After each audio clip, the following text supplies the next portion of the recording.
What's good, everybody? We are here to talk about cinema today. We have Onzo here from Big Four Entertainment here to come ruin the fun as usual. No. Onzo. What's going on? I can't really stay, but I wanted you to show something and watch this video before you actually started talking about this. This ought to be some MCU propaganda. Go ahead and show it. No. Show Wow, this. you guys have no faith in me. Hold on. It's gonna be some like troll. You about to troll. I already know what you gotta do. No, not at all. Not at all. I found this thing on YouTube yesterday. I don't know if you've seen it, but I was like, yo, this shit is fire. Hold on. Where's the share? There we go. Oh, was you gonna be talking about the Fresh and Fit thing on OC next week? No, I'm doing it tonight. Oh, okay. Oh, what time are you doing it? 9 o'clock. Oh, boy, what happened again with them? I'll be seeing TMNT at 6, so I should be able to swing by and join. I'm gonna go watch TMNT with my friends, so I should be able to make it. Sure. What did they do, K-Dots? Oh, they got kicked off of YouTube. Oh, good. Well, I wouldn't say they got kicked off. They weren't kicked. They got kicked out of the partner program, so they can't even get monetized. That's nice. That's some good news. And that's where they make all their money from, So the minute you demonetize them, then they basically got kicked off. You posted this on Twitter. I didn't watch it, but let me bring it up. Yeah, it's not no troll shit, but I seen this shit and I said, this is exactly what would happen if Superman and Hulk fought.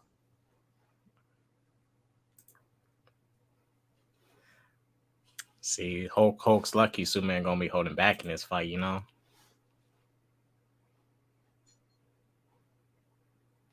We are in position. I don't know why they have Guile in there, to be honest with you. That's just an Easter egg. Huh? That's just an Easter egg, I suppose. You seen this, Cole? No. It's pretty long. I don't know if you want to watch it all, but sure. But let me skip to the Superman and Hulk fight. This shit was lit.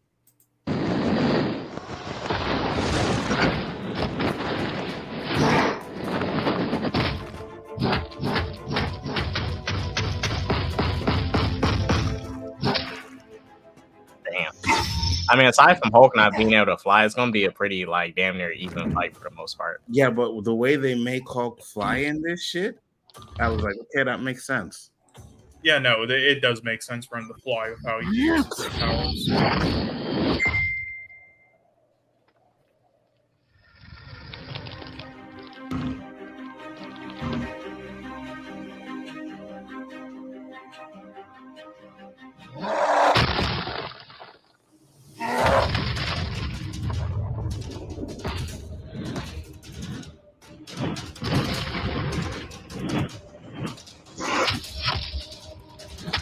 Damn.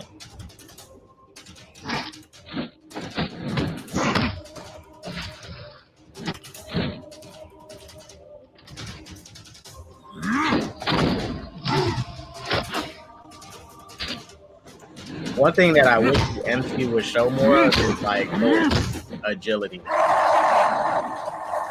If you remember in Avengers 1, the way he was moving when he was fighting the Chitauri and stuff, he's not agile like Spider-Man, but he moves quick. And we haven't seen him move like this since Avengers 1 when he fought the Chitauri. Yeah. I heard. I'm making this death battle stuff look like shit. Yeah. Hey. What, this video? Just I don't like death battle anymore doesn't mean that, death battle is shit. Listen, putting aside how much of idiots the people who make those videos are and how they do. Listen, obviously it's all just for fun and that, it's going to be biased. You can't actually decide who wins stupid shit like that, but. I mean, you can, but the way they go about it, they put in zero effort into it at all with their research. And also the fights in general, the animation is just garbage besides the odd one. And that's the main issues there. Yeah, but this one does both justice. I'm like, yo, this kind of makes sense, right? Exactly.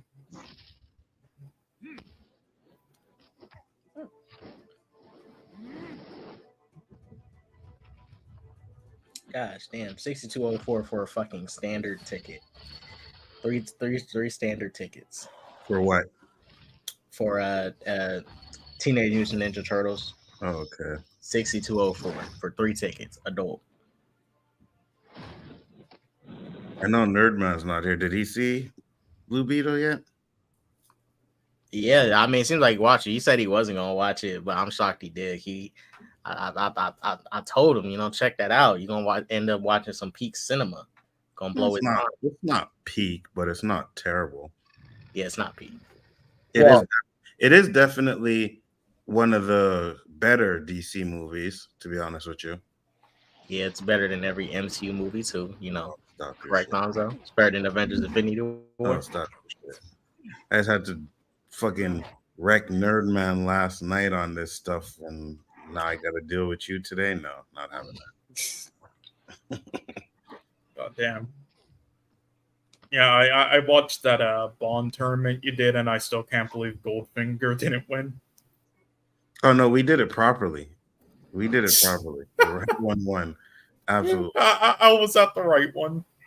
Well, I did it twice. I did it on Chaos Central too, and I think Skyfall won on mine. On the other one. Yeah, Skyfall is the most overrated Bond film with them all. Oh, stop it. Listen, it's good, but it's nothing special. It's just nostalgia because it copies stuff from the originals. That's all it is. You see, now in this part, Superman is like caring about, the people and the way they're fucking fighting and the damage they're causing, which is exactly what Superman would do. Something Zack Snyder doesn't know about. Well, he doesn't know many things. I mean, he wait, can't even properly film shit. Did you see James Gunn's reply to Sil? Yes, I did. I was like, thank you, James Gunn, for putting these clowns in their place.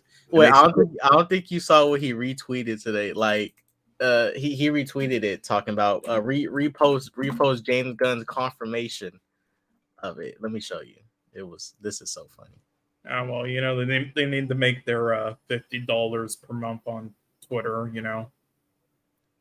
Look, Superman tried to kill Hulk. Look at that. Yeah.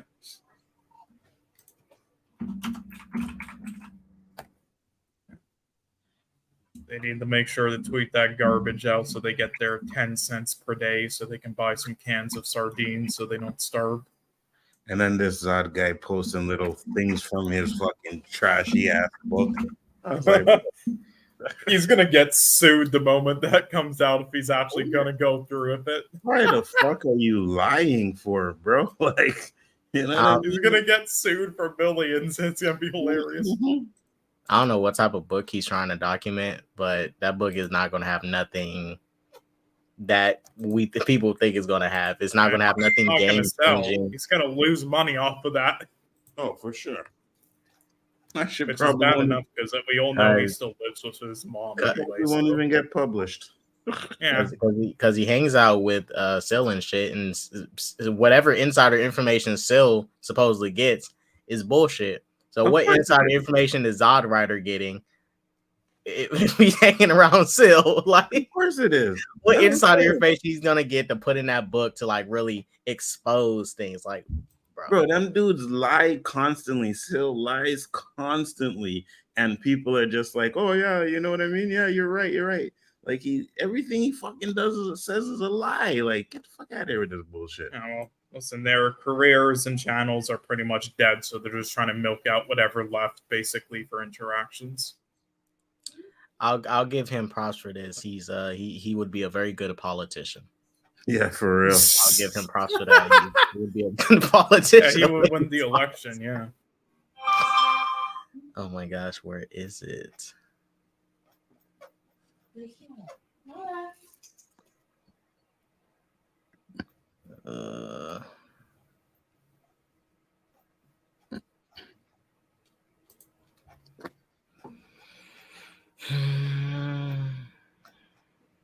Give me a second. I'm still trying to find it.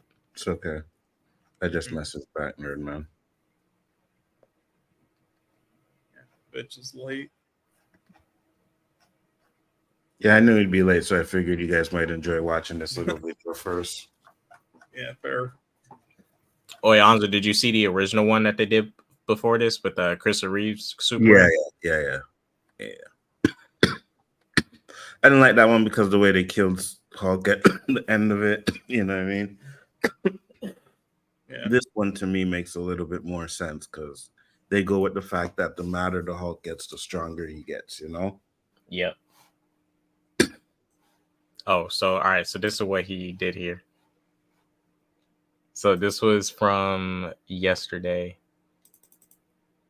He was like, keep reposting Gun's response. He's in on it. It's like he says this, speaks of it if it's fact, and then Gunn comes in here, says that, and he's like, keep reposting it. So you want people to keep reposting your L. All right. It's a weird hill to die on. They're both I guess careers are dead. Their channels are dead. They're just milking out whatever left. They're doing this on purpose. Oh, he's a liar. James Gunn's a liar. Really? What do you lie about? Yeah. Look out of here. Listen, and even clicks, so. And even if he did, right? He doesn't owe them anything. Yep. You know what I mean? You don't owe these guys nothing. You don't need to fucking tell these guys what his plans are. I mean, he owes their mom for last night. That's all. What's that? I mean, I'm saying he owes their mom for last night. That's all. That's ridiculous. God damn. Hey, the next one we should, the next tournament stream on. So whenever you have the time, we should do the zombie one. I think that would be fun. Yeah, we're gonna do it soon. I'm gonna get back to it. Yeah, I mean, I don't know if you copied down the list I sent you because I sent you like 10 in DMs at once, but I can resend them if not. I still have them there. Okay. Yeah, I still have them. I copied some of them, but not all of them, but I still have most of them there. So yeah. Hey Anzo, did you see Oldboy by any chance? Not the original one. If it's in theaters in Canada for you right now, you should go watch it. That shit is crazy. Like me and Cole, we're gonna talk about it with along with Nerdman too. But and we're gonna talk about the shitty one too. That movie's honestly perfect. It's like it's honestly up there with like the great stuff like Forrest Gump, Shawshank. Saving Private Ryan, like it's up there. What do you mean? It beats out all those. I mean, yeah, it beats out. It's better than a lot of them on a story standpoint. I watched it. As far as a revenge story goes, it's a kind of refreshing revenge story in general, just because how crazy the twist is with the revenge. I don't know. I watched some of it and I couldn't get into it. That was a while ago. You watched the new one though, did you? Or? The what, Spike Lee one? Yeah, I like that one. Oh my god, it pisses on the original in every way. Yeah, but I still like it. It's good. I thought it was garbage, and also why was like Rami Malek in that for like 1 second just to get his in that movie? Yeah, he was in there for literally a 1 second scene as like a security guard in the Spike Lee one to just get his like head hit with an axe. Someone has to start somewhere. I thought he was already like a well-known actor to an extent at that time. I don't think so. It wasn't because his show didn't even come out yet that he was doing that people really liked. I see. Yeah. Gosh damn! See, that's what it should. That's what it. He should have been like in World Breaker mode in Endgame. As soon as he snapped snapped his fingers, and all that gamma radiation from the stone should have like literally went into his body. Absolutely, they should have gave him fucking, Rage Hulk in that instead of that fucking Professor Hulk shit. Garbage. Mm-hmm. Yeah, I mean they. Well, when have they ever gotten him right though in MCU? They got him right in Avengers 1, and I would say Incredible Hulk. Those are the times they did him. I think they did it backwards. The Incredible Hulk version should have been the version that you see moving forward. But as far as the Savage Hulk in Avengers 1, that was the best we've seen them do in the MCU. I still think the 2003 Hulk, Eric Bana Hulk, is more Hulk than MCU Hulk. But as far as what the MCU did, Avengers 2012 was like probably the perfect way to do Savage Hulk. I think the best Hulk so far was from the Edward Norton one. For the MCU, yeah, I'll agree on that one.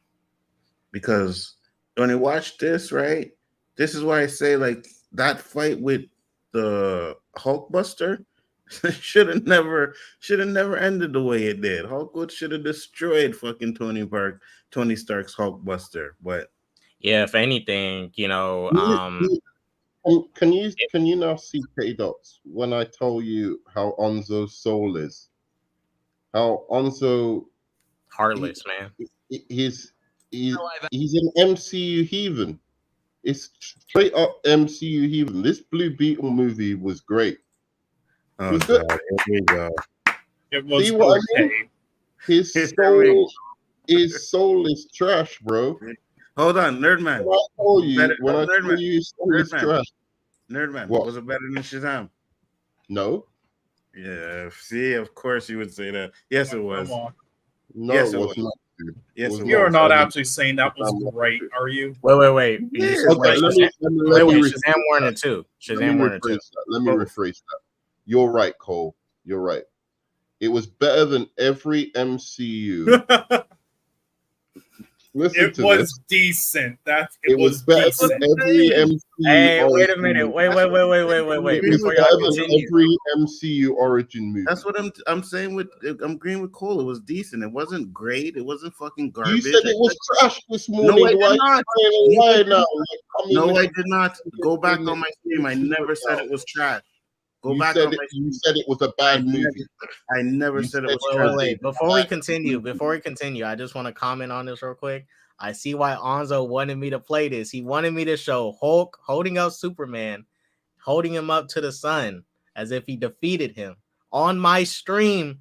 This is propaganda of the MCU created by Onzo, and I will not allow this. Well, but I'll accept it because this right here is better than the MCU. Since you're not listening to the sound, Superman realized that the only way to beat the Hulk was to get him to calm down. So he stopped fighting. See, shouts out Superman. You know, he's a GOAT, always doing GOAT related stuff. So you have to listen to it first, which makes 100%,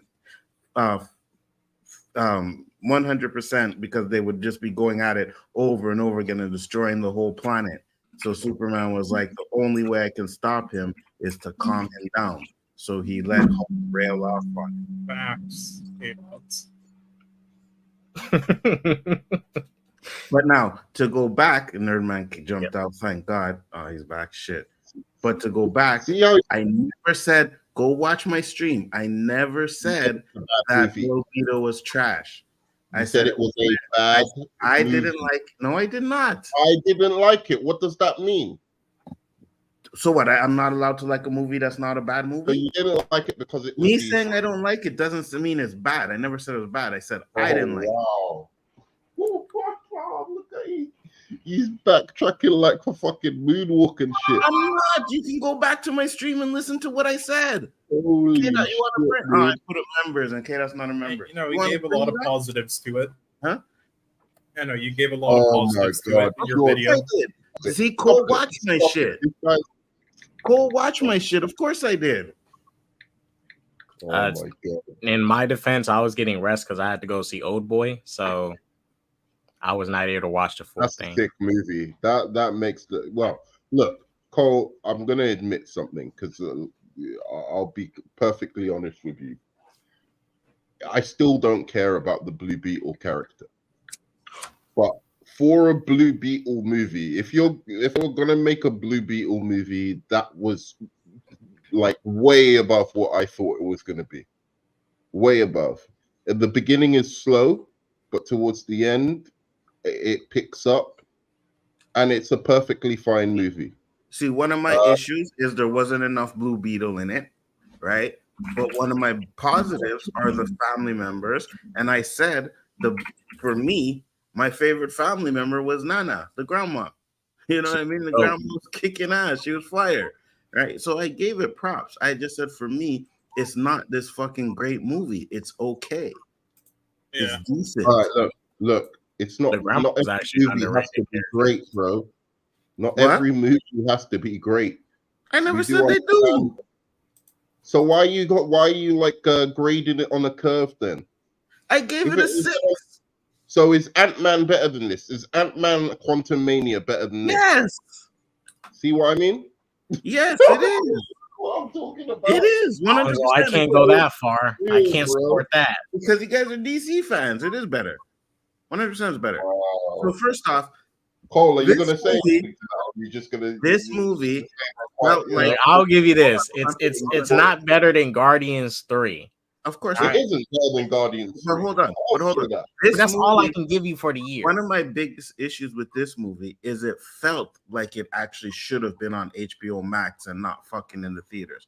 It felt like true. an HBO Max type of movie. That was one of my issues with it. I'm like, yeah, it's good, but I could have watched this on HBO Max, right? No, it doesn't feel like something for IMAX, and yet they're putting it in IMAX theaters. It's Right. kinda I think the problem And with hold on there, man. Let me finish. You don't let me finish. Let me get to it because Better for it to you be in theaters and to waste calling it about on myself. streaming.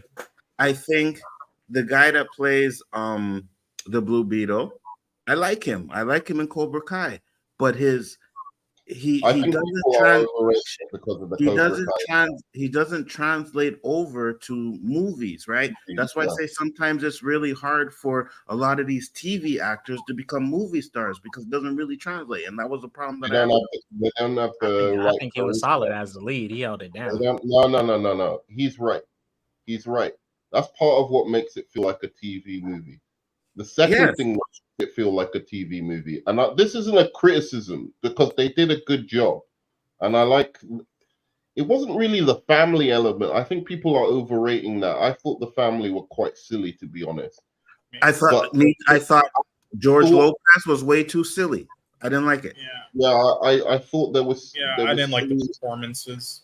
I didn't like the Nana that much.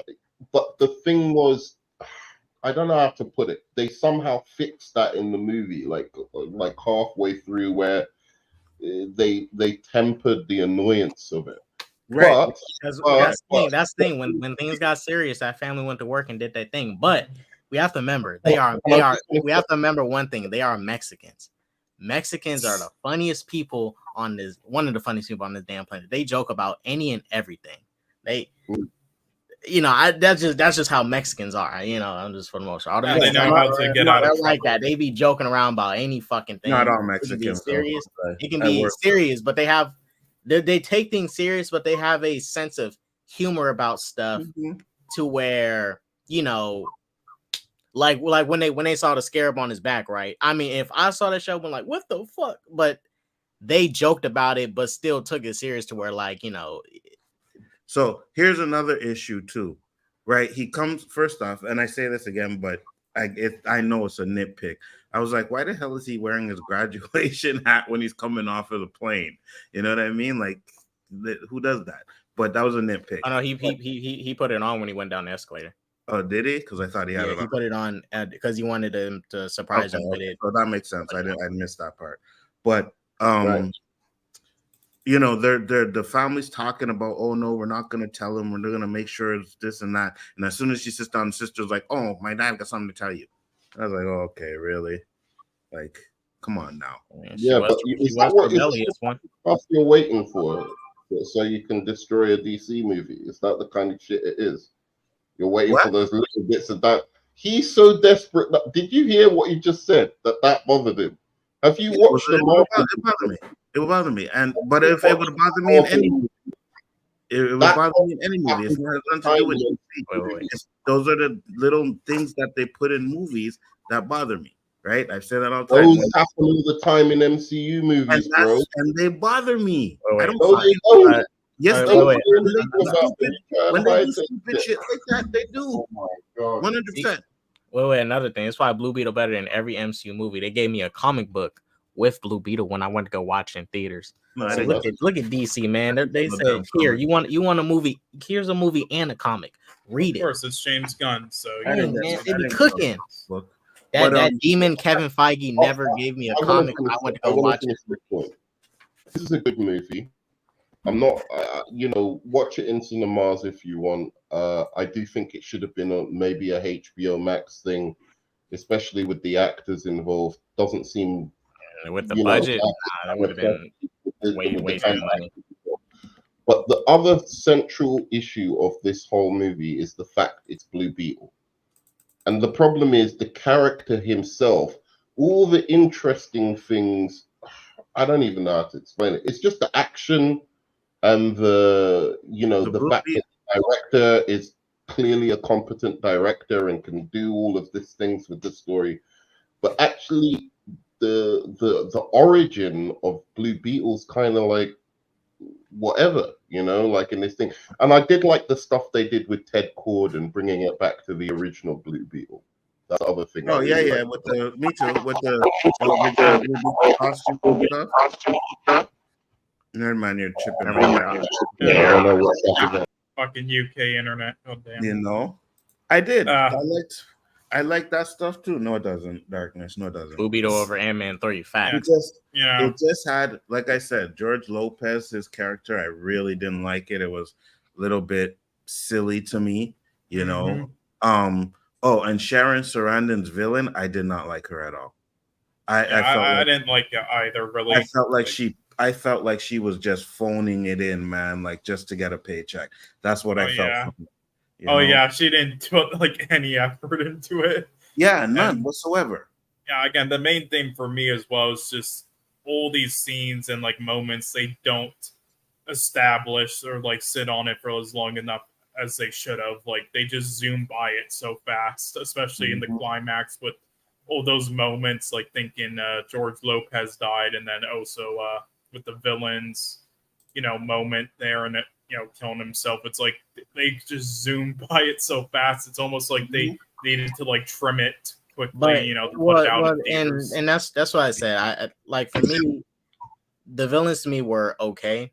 I think Carapax was played the second in command and definitely needed more stuff to say, but he was a silent type of villain for the most part, and most of the stuff you're going to get of how his character acts is paying attention to his facial expressions and stuff and how he reacts to what Victoria Court is saying. And on second watch, you start to see more of like, he doesn't really like Victoria Court. He's just doing this because he's a soldier. He was forced to be a soldier as a kid, and he's kind of stuck here, and he really has no other way out. And this is all he has left to do. But seeing how she keeps lying to him constantly throughout the film and trying to seduce him in a sense to do all this stuff, while she's also the reason he's paralyzed. He decided freak all this stuff. Like, I'm done with it.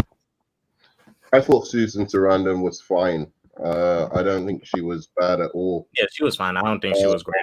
She was fine. It was good. Perfect. I don't really, it does make me think of like people saying, the guys from the Shazam 2 were phoning it in, because clearly they weren't in comparison. But yeah, they were. Well, this is the thing, right? I never used that as a criticism for Shazam. I never thought they phoned it in any of those movies. Okay, cool. A lot of people, but like, I'm just saying that they functioned well for this movie as villains for this movie. It's kind of like the same with Ares in Wonder Woman. I never really saw him as a bad villain because he functioned well for the story. He didn't need to be anything more than that. The only thing I would have liked, the only thing I would have liked is like his costume to be better. But like, I liked the guy better. I liked the guy better than Sharon Sarandon. Like I said, I think Sharon Sarandon. Yeah, Carapax was cool. Susan Sarandon. Who the fuck is Sharon? Susan, whatever. Susan Sarandon. Sharon, Susan, whatever. I think she phoned it in. Like I just felt like, paycheck. I'm gonna do this to get a paycheck because she hasn't done shit in how many years, right? So. No, I think she did this. Oh, that was the other thing I really liked about the movie, the politics. I thought the way they did the politics in the movie of like how America was you know, like Anti-communism, on all these kind anti-communism of and Cuba and stuff. like secret anti-communist missions and stuff like that in South America, like toppling governments, overthrowing communist governments, and placing in fascist regimes. I thought that was interesting. I thought that made it like different from like And not your run-of-the-mill superhero movies, to be honest. Yeah, and that's why I like that I like that the villain worked in that sense because he's not Mexican, he's Hispanic in the film too, and he's forced by Americans to fight their wars and stuff. He's harming his own people in a sense, and by the end of it all, not saying that's the reason he changes. Like, oh, I'm because never do I feel in the film like he feels bad about what happened with Jaime and his family because they're Hispanic as if just like him, but it just adds on to it because they are part of his group of people that he associates himself with. Yeah. And the fact that he, everything just happened. I thought emotionally everything worked. He served the story, he served the plot, and I like that at the end he did, in a sense, Jaime helped rehabilitate and redeem the villain in a sense, like put him back on a better path. I'll him understand a little better. That part was good, but the fat guy just switching like that kind of was like out of nowhere to me. Yeah, I didn't like that. I didn't. Look, if anything in this movie, I did not like that fat dude. Well, okay, throughout the film, they did show that he did not like what was going on, but him at the end, the way he went out, I thought it was too goofy because it's like him saying his name, like my name is Roberto, blah blah blah blah blah, Esteban, blah. Like I didn't really hear all that. Yeah, that was a little bit silly, but there was silliness sprinkled throughout this movie, which I don't think necessarily needed to be there. The other thing I really like, because I was thinking I didn't really like the family because I thought they were a bit too goofy. That being said, some of the music was shit as well. I'll be honest. Let me just say one thing really before I forget. They did the symbiote host thing way better than Venom. Way better. It was much more entertaining the way the symbiote was interacting with him, and obviously the film is just better onto his body too. Than Venom. Yeah, that was a very interesting way for his suit to transform onto his body. The way it burned, it burned as it came across his skin. It didn't look like nanotech. It didn't look like an Iron Man suit. The way it jumps onto somebody, it's it did its own little unique spin on how you can put on a suit. Of his metal. I thought that was for me the most interesting thing. I didn't like Blue Beetle's powers necessarily. I like the fact that they brought in the Omax. That's exciting. Mm-hmm. But I don't know. What do you think about it in comparison to like Moon Knight? Do you guys know the Omax story in DC? Big story. It's better than fucking Moon Knight. Yeah, like how he learns his powers. You like more than Moon Knight?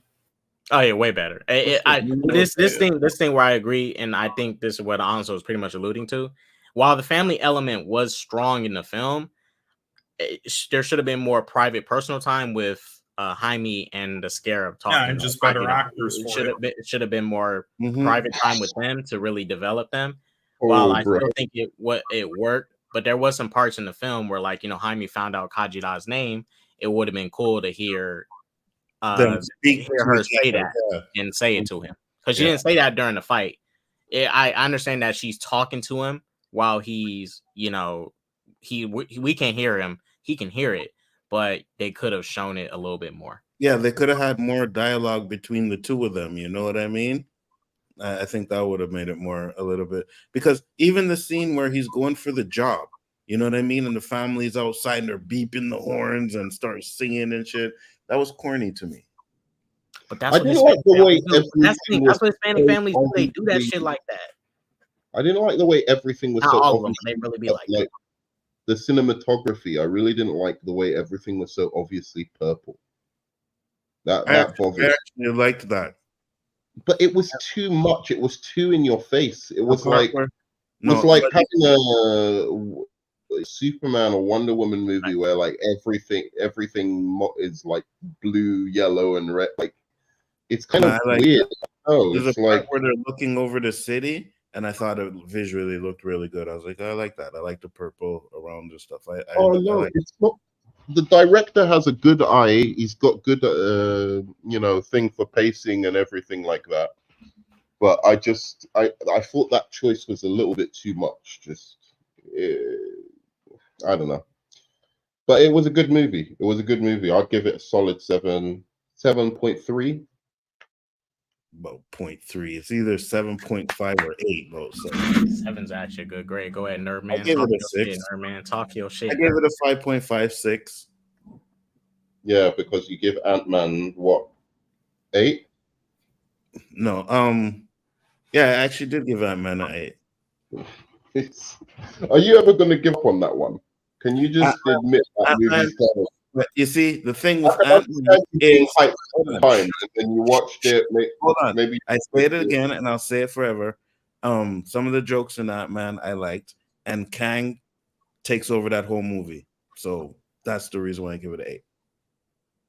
I watch a movie just for fucking Kang. It's a brother thing. I can respect that. It's a brother thing. It's like it's a brother thing. I'll admit that it's a brother thing. All right, I respect that. Okay, I can see where you're coming from now. Like that, I can understand. But like the movie's trash. It's not trash. Wait, which one? He's on my Ant-Man. Oh yeah, it. Listen, yeah, Major is amazing in it, but outside of that, it's trash. Look, because Sholo Mariduena is a better lead than Paul Rudd in Ant-Man 3. The whole family cast is better than the whole cast of Ant-Man 3. Now, the whole family, Jonathan Majors is a better actor as a villain than both of the villain actors in this movie. But the villains, to me, were more effective for the plot and story of Blue Beetle. First off, Ant-Man 3. They made Kang a chump. There is nothing. Kang a chump. There is nothing in, and this is why you're smiling, because you know you're talking dookie. No, I'm talking the truth. That's why you're smiling. But there is nothing in Blue Beetle, nothing that can compare to anything Jonathan Majors. Anytime Jonathan Majors was on the screen, it's better than anything in. But Jonathan Majors is the only good thing about Ant-Man 3. His acting is. That's the thing. Jonathan Majors is the only good thing about Ant-Man 3.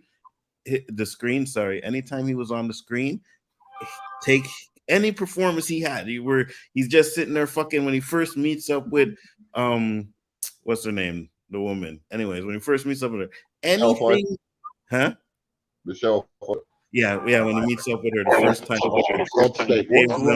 he saves him, and he's lying on the ground.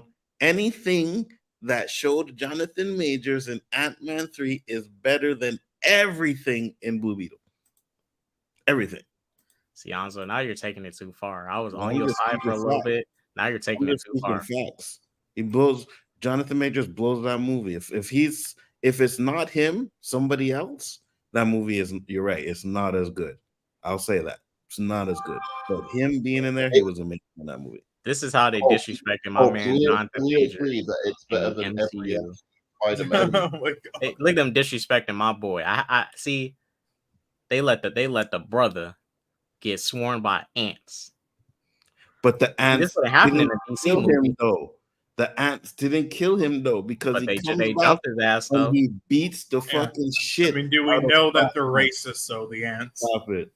He beats the shit out of Scott Lang. So stop. Oh, he beat the shit out of Scott Lang. What a See, fucking, look at the shit out of the guy like who works at a donut shop.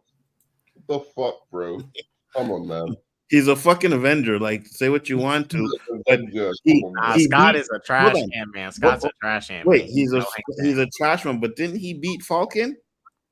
Because Falcon can't fight. We know Falcon can barely fight. Right? Falcon barely fight. He beat Falcon. There you go. I ain't nothing, bro. He couldn't beat Black Widow. Black Widow shot him with a little stunt thing.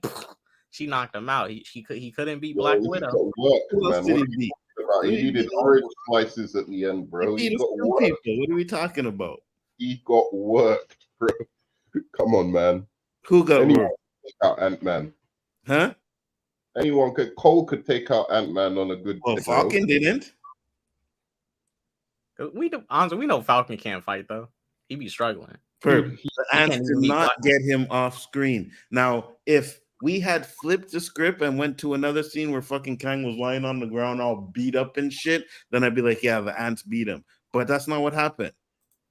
His Not suit was well, still he still torn up. lost They Scott, though. fucked him up. They fucked up his Okay, suit. That's so just as what? bad. He still lost to Scott. So first He off, lost the fight to the ants, bro. so hold on. Don't First off, try let and let me explain this. Do you guys know how powerful ants are? Yeah, no, they're super powerful. They're I know like, ants are You know how powerful, strong ants but are, those, right? no, but So now honestly, you no have one's ants- probably Kang was weight for the killing most now you have universes. He ants killed that are Thor. technically advanced and fucking huge, right? We're not talking about little fucking ants, and you had millions of them. Okay, And Thor would have. of course, they're gonna get the better of him, but he Thor got would a have got beaten up with Thor Hanzo, beaten. Hanzo. Thor got beaten up by them. Kang was in a universe. He was in many universes where he fought Thors that was probably just as strong as this Thor doing this. Ain't no, and mind you, this Thor right here would have killed all them ants, just like he did with these little Chitauri soldiers. One slam from that hammer, boom, all them ants is dead. All of them are dead. So first off, And he was killing now- a bunch of Thors throughout the Well, universe. now you have that scene, right? Where he actually fucking sees the ants coming, right? Kang was holding his own until fucking MODOK broke his shield. See, and that's the thing. He had that weak tech. He got got by MODOK. He got by MODOK. He got that weak tech. Blue Beetle got that good tech. No, he didn't. He got that What up, yo? alien And I tech. just established Hanzo, I was saying the ants got off screen. Oh yeah, the ants got off screen. Yeah, you're right. 100%. Thor Perp spits his blasphemy. Listen, listen to Perp.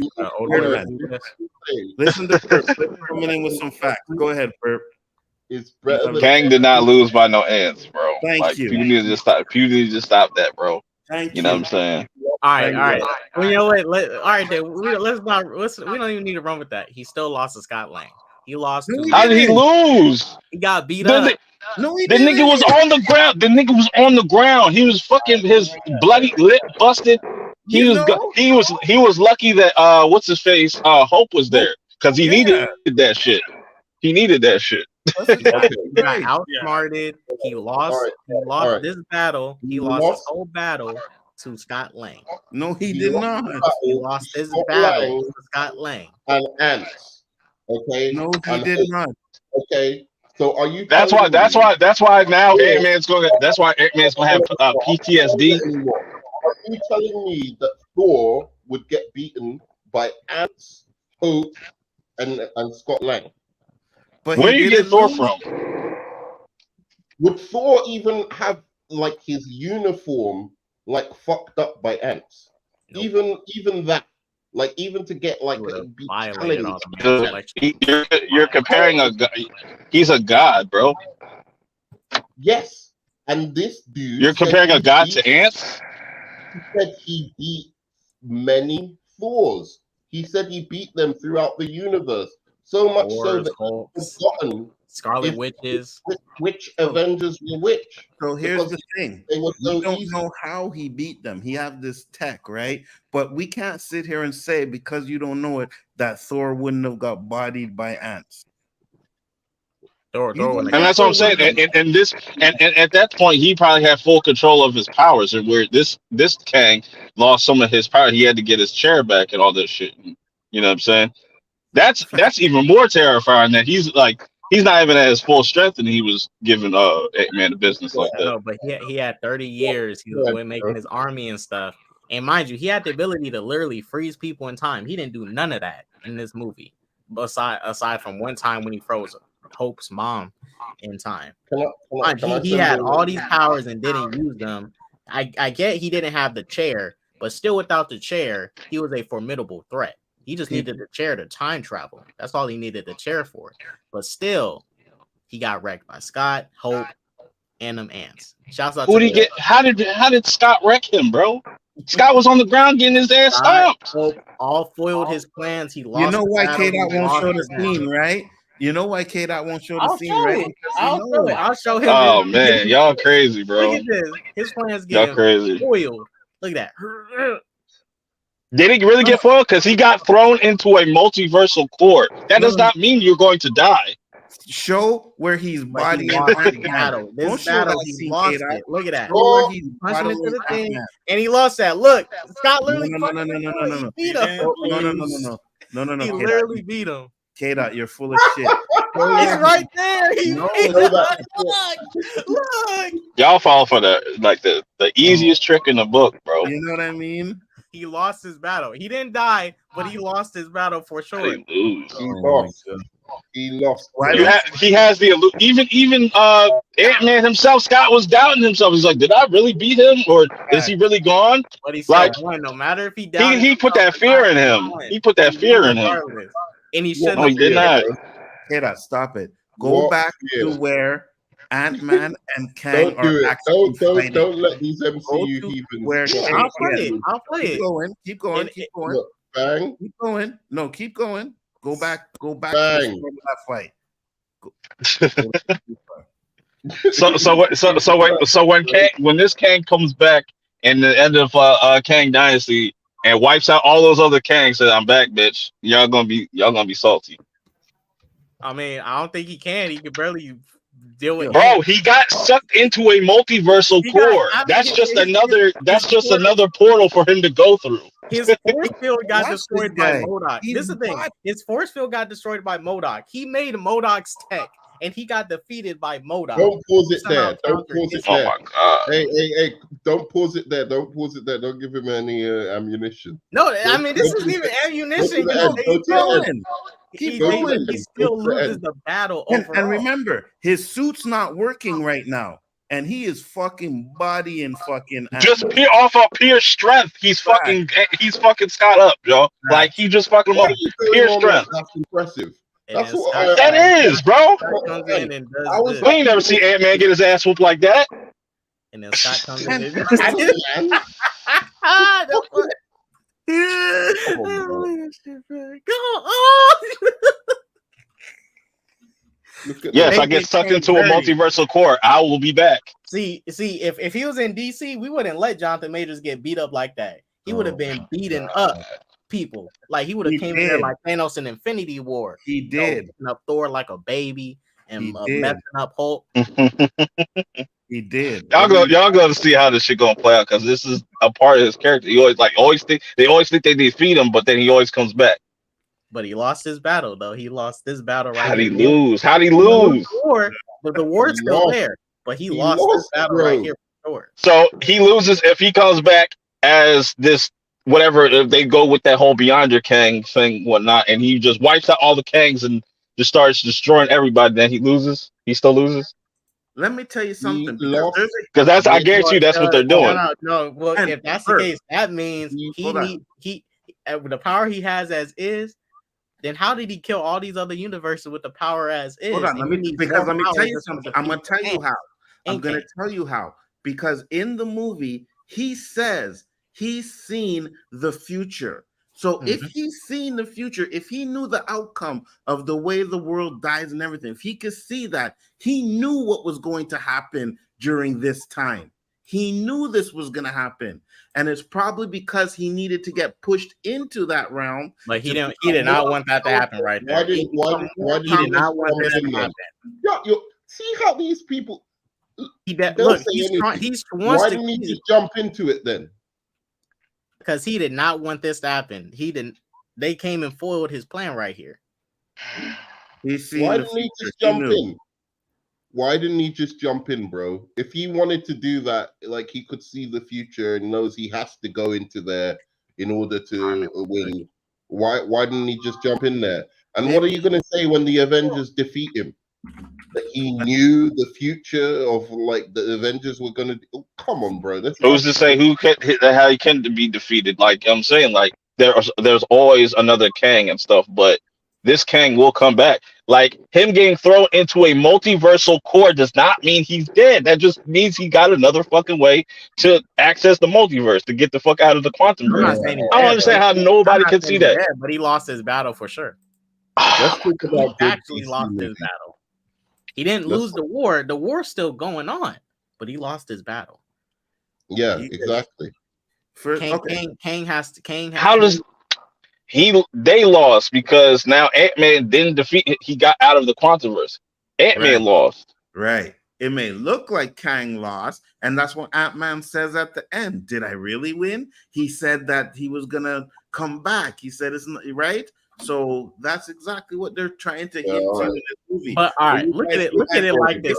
hints. Look at it like this. You guys right? just skip the hints. Look at it like this. Story, bro. So he Hanzo, lost to the ants some on random purpose. person comes up to you on the street. They start a fight with you. You beat them up. In that moment, you knock them unconscious and stuff. In that moment, you beat them up. Now, if they come back and fight you, now you got to fight them again. But if you beat them again, you beat them in that moment. If y'all keep fighting, it's clear y'all wars are going on. But at the end of the day, you still keep winning each battle you have encountered this person with. And that's the same thing here with Scott and Kang. Scott won this battle.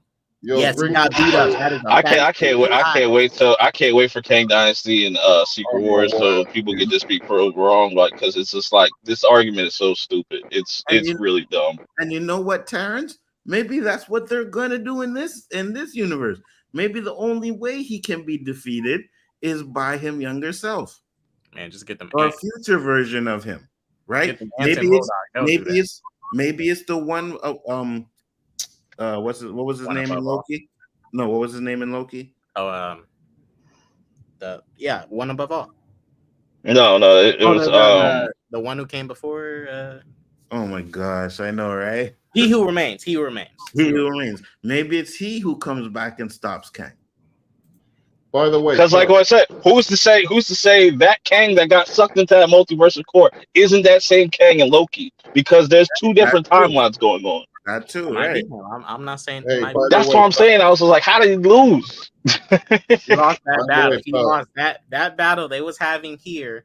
He lost it. His motivation to get through that portal and do his thing, he failed that. Now, somebody like Thanos, that is a definitive loss. Like they snapped him out of existence. That's a definitive loss. Facts. Where you have to sit there and question if I beat this dude or not, then that means you did not beat him. But all right. By the way, Thanos did win when he snapped the universe. He won that that little battle of trying to snap the universe and stuff. He won that. In the end game of his whole war, he did lose. But in Infinity War, he won. In Endgame, he lost. He still had a W. Just like Scott got his W. Shouts out Scott and the Ants. They got their W. You see, but that's the thing. By the way. I actually agree with you, K-Dot. But what me and Perp are saying is that it was probably meant to be that way. So for Kang, it may look like it was a victory for Scott and them, but when we see future movies, we'll find out it wasn't really a victory. Because even Kevin Feige has confirmed, like, this is the main Kang, like that's the main Kang, like he doesn't got all his powers yet. Oh, all right. But he's already he hasn't got all his powers, but he's able to defeat all. This is the thing. He's able to defeat all the Avengers. If he hadn't have said that, then this wouldn't even be a discussion. But obviously he was more. I'm saying when he fought against those Avengers, when he fought against the Avengers, obviously he was tapped in fully into his powers. But when he was in the quantum realm, he didn't have access to a lot of them. You said what? He his chair to time travel. That's the only but also it has other abilities though too. But you know what I'm saying. But anyways, Perp, it's good to hear from you again. It's been too long, man. But look, going back to, you want to continue with this argument because we disagree basically. Oh wait. Even though me and K-Dots are right. Merman, hold that real quick. Rest in peace to Ron Safas. He passed away like 4 minutes ago. Oh damn! The news of his passing happened. This is literally 4 minutes ago. Oh really? I thought he died a while ago. Maybe it was that he got cancer because he was supposed to originally be the wizard in Shazam. So I thought Rest in peace, Ron Safas. He's a good actor. He's a solid actor, by the way. Dude's good. He's been popping up in a lot of different shows and whatnot. Yeah, he's better than all the MCU actors. It's true. But yeah, Blue Beetle was dope. He's not better than Sam Jackson. Yeah, right. He Blue was Beetle. good in Mr. Robot. What were you gonna say about Blue Beetle, Pep? Blue Beetle was dope. You know, I'm gonna go see it again in IMAX tonight. Hopefully I can get a poster. If not, I'll be upset. But yeah, for what it is, it's just like, you know, I think a lot of people are going to just use the fact that like, oh, it's underperforming in the box office, so it's not a good movie argument and shit. And I hate that shit so much, but it's what it is. But it's not even the movie's fault at the end of the day. For, you know, mind you, it's part. Yeah, it's Warner Brothers. It's part of bad baggage. It's also they couldn't even promote it like you traditionally promote a movie. The actors lay on strike. They didn't even do a red carpet. Well, they did a red carpet, but it was like a bootleg. I don't think that would have made any difference, to be honest. I'm not saying it would have made it different, but this movie did not have the typical means roll out to, you know, for any film to do good. And also, it's a little thing, but school just started back, so see, you know, it's no guarantee all these kids going to the theaters and stuff for their parents' opening weekend. Look, my boy J-Man coming in with some facts. K-Dots, you have to realize this is a DC Warner Brothers branding problem now. They fucked themselves, and it's gonna hurt for a long time. They're in a world of hurt for their superhero movies for a long time. I hope. Look, I'll be honest with you. I think once Aquaman 2 is out the way, the DCU's gone and it's dead. And once Aquaman 2 is out the way, no, I know, but I'm saying I hope it doesn't carry over to the DCU. To be honest with you, though, I'm not sure that that's going to be the case, bro. It might. There's a chance it could do, but I don't believe it's going to fully transition over. I think but to be honest with you, I don't think it's just a superhero movie. I think it's just movies in general. Mission Impossible didn't do well. It's going to lose money.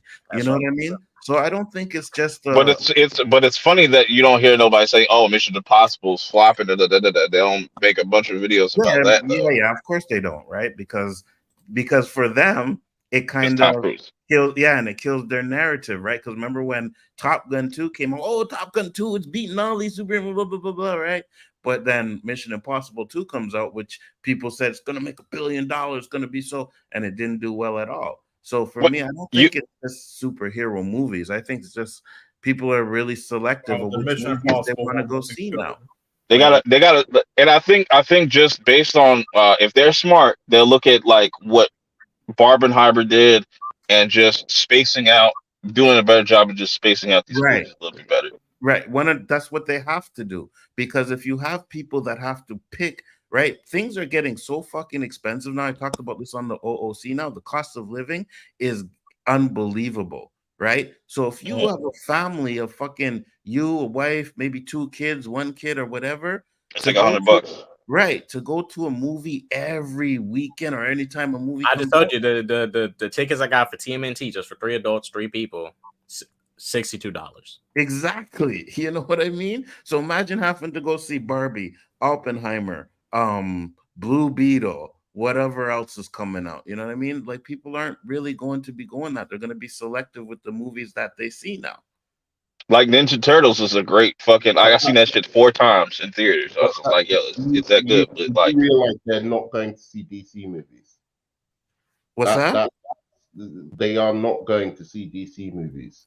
Like, well, maybe other than if it's a Batman related movie, maybe then. But like, other than that, they are not seeing DC movies, bro. Right, but that's because I believe. Yeah, I mean, they're not going to be seeing. They're not rushing to see DCEU movies. Like I said, anything that's not tied to the DCEU, people are supporting. No, but I think that's because the only things that haven't been tied to the DCEU have been Batman movies, and Batman is different. Yes, but that's what I'm saying. That's what I'm saying. But you gotta look at even Joker did well. That didn't have any Batman in it. Yeah, No, but that's Joker what I'm Related saying. to That Batman, but it had no related. Batman in it at all. It did, and But- it but was Joker- Batman related. Unless they do an Elseworld DC movie that isn't Batman, and then it succeeds, then I'll be like, okay, it's just a DC. But to be honest I with you, think it's DC in general. hold on, Because Nerdman. even Batman, even the hold on, Batman. Nerdman, hold on. Because it just let me say something. You guys said Joker, but Joker was before the pandemic. That's totally different. Everything has changed since COVID. Everything has Facts. changed. You know what I mean? So you can't really use the Joker because that was a different time, right? But, Now that COVID happened, it still kind everything- of helps the point a little bit because after Aquaman, that's when all the DC movies started going downhill money wise. Wonder Woman 84, Birds of Prey, Joker came out after Birds of Prey, you know, and it made $1 billion, right? Now, I'm not saying it was Joker 2 is going to make $1 billion or whatever, but I think people would be willing to go watch Joker 2 just knowing that it's not connected no DCU nonsense. It's by itself. It's something different, self-contained. They like the first movie. Not going to say to make $1 billion, but there's going to be people turning up for Joker 2. I think it's smart though too, like the way that they have 2024 set up. Like you got the Penguin series. I think that's going to do really well going into the Batman 2, and then just having the Joker just being the only movie, so they can kind of take a breather. And because by the time Superman comes out, people will completely forget about the DCU and like what I'm saying. I think most people will. They'll just kind of they'll be kind of like forgive and forget type of shit because people are quick to just forget about certain things. So I think it's a good kind of strategy how they're going about it so far. We'll have to wait and see, but I also agree with you though, Perp, that they have to spread their movies out better. You know what I mean? I think that's why Marvel is not going to be making as much movies a year as they did as well, because at this point it's not sustainable, right? People can't go see all these movies in a year. You know what I mean? So you got to cut them down, and I think that's what studios are going to do. You may even see the movies stay in theaters longer as well at this point, right? You cut it down. You keep the movies in theater longer, and then you have a better chance of making more money for that movie. Yeah. But if you have Mission Impossible coming out this week, and then Barbie coming out next week, and then Oppenheimer coming out the week after that, then Blue Beetle a couple of weeks after that, it's hard for people to go see all these movies. Yeah. And sometimes like we need more of those event things like Barbenheimer. Like it has to be the right films, obviously, and like you know what I'm saying? But studios can take more risks on that too now, because like because now what, Oppenheimer's at like 700 million, almost close to $1 billion, and Barbie just got past $1 billion. So it's like something there they got right, because it's like that dominated the theaters for like a good solid month and stuff. But it's crazy like how fast shit is going to digital. Like I was just seeing the last voyage of the Demeter. That came out last week, and it's already going to be on digital on the 29th. I was like, fuck, that's crazy. I'm like, damn. And that's a solid movie too, but it's just they just gotta get better with these releases and stuff. Like August was just open. Like they could have definitely moved some of these movies around and stuff like that. Gran Turismo even like moved back like 2 weeks and stuff, and good on them, because that's a solid movie as well too. But because I'm selective with what movies I'm going to watch. Mind you, these past 2 days I did Blue Beetle twice, I did Oldboy, and I'm about to do Teenage Mutant Ninja Turtles today. So I haven't seen Oppenheimer yet. I'm gonna try and get that to possibly Sunday if I can. Yeah, watch it on IMAX. That's at the money right.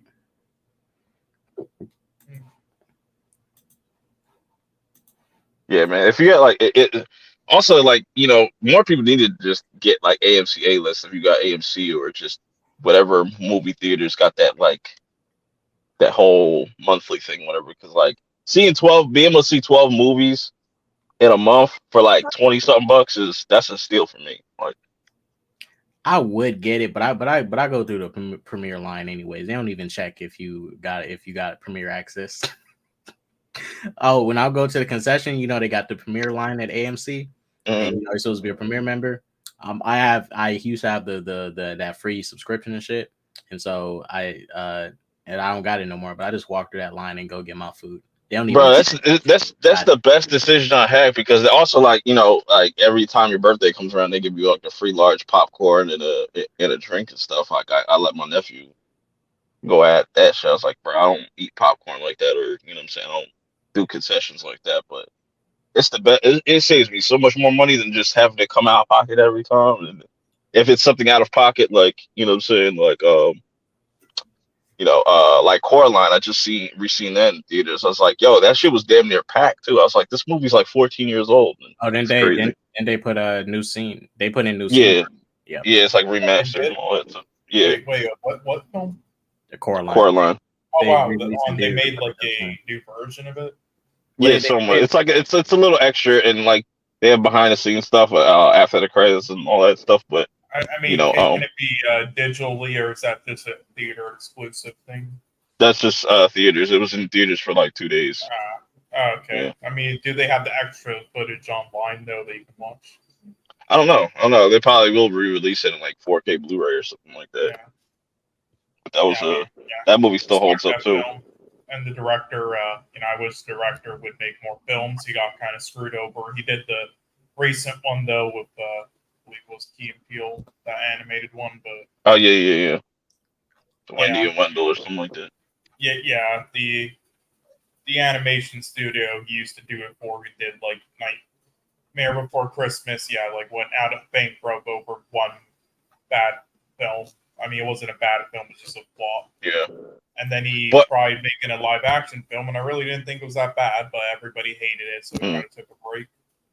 Yeah, but back to the whole box office thing. I was just like, they just need to pay these actors, pay these writers, and shit like that, so we can get that straightened out first, and then going back to the drawing board about how to release these films and stuff like that. And I think Marvel will be doing good with just 3 movies a year, like one in the beginning, one in the middle, one at the end, or something like that. Like this, I think that's a good, or if they want to just go back to just 2 a year, that's fine too. But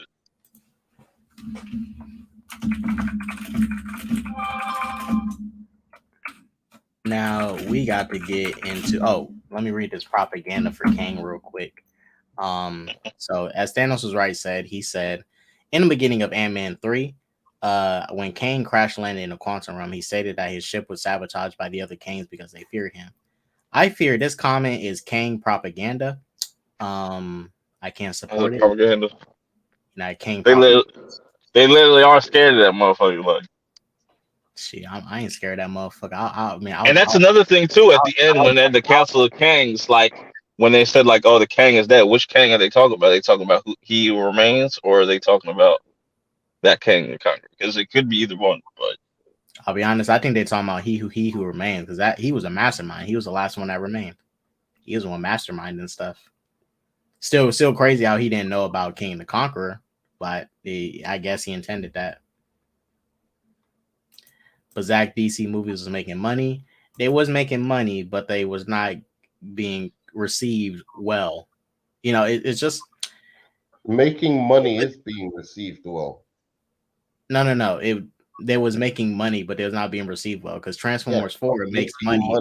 That's a contradiction. It doesn't. No. But like a movie like for instance, like a movie like BVS only made like what was Mario received well? Yeah, it made $1 billion and it got good reviews. Yeah, it didn't get good reviews. Yes, it did. The critics didn't like it. Yeah. What movie? About the critics, bro? What movie? Critics matter more than the audience. You don't give a shit about the critics. Does the movie make money? It's that simple. Yeah, but making money doesn't mean the movie's well received or good, though. Look, this is the prime example I always use. Transformers 4. Yeah, I mean, Transformers 4 is technically a financial success, right? It made up over $1 billion, but the film after that made less than 700 million because the ratings of these movies have been going downhill because people have been losing interest slowly from Transformers 1 to 2 to 3. 3 and 4 made $1 billion, but then you get to 5, which made less than 700 million. It was losing interest. Yeah, but I you was can't gonna. really I was just gonna say. I was just gonna make the point of BBS. Like, yeah, 800 is a lot. If it was like a normal ass movie, like if it was like a Superman or Batman movie, but it's Batman and Superman. That should be easy 2 billion right there. Like easy, easy. But yes, we understand. We Black understand it. Panther made more We money. understand it overperformed. Oh, sorry, underperformed. But still, they were making money, so it doesn't matter. You should have kept track. You could have kept on track, but just improved the quality of the movies, I agree with that 100%. I agree with right? that. but Right. Rather But than what they rather seem, than All right, saying, but see, "We're all gonna right. explode If everything." that's the case, then the Transformers movies would have never rebooted. No, but that's what Transformers was technically, trash from the beginning. It hold on, doesn't matter about hold on, Transformers. hold But on, but hold on. by the time it 3 and 4, Technically, a they did billion it. back to back. 5 made K-Dot. less, and they was like, "Oh, we Technically, need to reboot this shit and move Transformers on." didn't reboot though. It did reboot. Transformers, no, it did not. Mhm. The new Transformers is loosely connected to the Michael Bay stuff. No, it's Right, exactly. It is. It's loosely connected to the Michael Bay it's a stuff. totally separate continuity. I'm telling you, no, it's connected to the Michael Bay stuff. Just like And Bumblebee. It also, was originally going to be. It was look. Bumblebee was going to be a soft reboot of some stuff, Right. But they should change it to a complete reboot because they didn't know if they wanted to be a reboot or a soft. Bumblebee is not a complete reboot. It is. That's not No, even the it's same not. Optimus Prime from the Bay movies. Bumblebee is not a complete reboot. It's a soft Okay, can I just say something? Clearly, the tone of the movies, right, and what was working about those movies has been kept. They've just improved on the stories. Whether they've rebooted or they haven't rebooted, you can see that tonally there is a consistency in the thing. So basically, the fans of consistency and trash. whoever those crazy fans were that were like watching those really bad Transformers movies, so that they were making lots of money, they can be happy with these new movies as well. Yeah, Because this thing, Bumblebee and this made even less money than the fifth one, which came after a movie that made $1 billion that underperformed. And they're making maybe it ran its course. I don't know, but the point is, DC at the beginning they had Batman v Superman, Man of Steel, movies I don't like. I've told you about it. I don't like them, right? But they made money, and it was on an upward swing. Wonder Woman made money, made bank. So there was no need to reboot. Wonder Woman. They needed actually is the only film in the Snyder era that has good rating and it made good money. That just it made back its budget. Care about the expectations. Because it matters if people like the movie. People liking the movie matters. Absolutely. You don't want to make if you're making money and people don't like the stuff that's coming out, they're eventually going to lose interest. About the box office, all right? Shitty fucking Fast and Furious makes money. The oldest shit films make money. Yes, that matters. So if they keep good. On making their money. No. Fast X actually failed. Fast X failed. Absolutely. All right, look. I'm not even proved my point. I'm not trying. Look, I still think they could have. I would have liked them to have made the Shazams. I would have liked them to have made, even the Suicide Squad. All of those movies, but they could have kept it in continuity. That's all I'm saying. There was no need to fucking explode everything, and specifically to change the tone of the movies.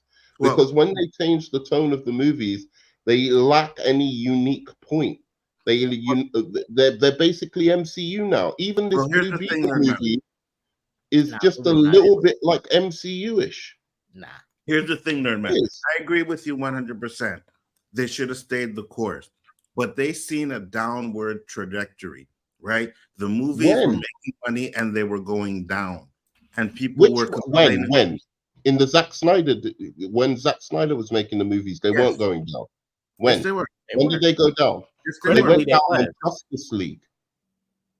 That's when they started redoing the style of the movies. That's when it went down. It was going up. Batman versus Superman, did it make more money or less money than Man of Steel? It made more money than Man of Steel. It made like 200 million more than Man of Steel. Okay. And then Justice League came on and went down. But right, the and problem was what Justice League was that? That wasn't Zack right. But Snyder's the problem Justice was, League, but the problem was that Batman versus Superman is what they were depending on to cross $1 billion. Everybody said it when it came out. This movie's going to be over $1 billion, and I agree with that. And that's what scared that's what scared the studios. Now, for me, and I've said it many times, the MCU's first phase, a lot of those movies weren't good, but they stayed the course. Warner Brothers should have stayed the course, made little tweaks, and then made better movies. They should have exactly what the MCU did, right? Yes, that's what I said. If you look at Iron Man, Captain America, Thor, those movies weren't making that kind of money. They made like half the shit that. So the first 3 movies of DC made more.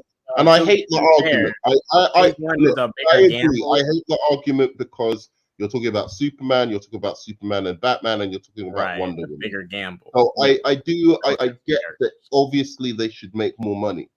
But the fact is they were making like close to $1 billion every time. So all they needed to do is make sure they retain the audience that is liking that stuff while tweaking it to make it more acceptable to other audiences. That's all they have to do. And that's the thing. Both the critics and the fans, the reception shows engagement. The money shows engagement.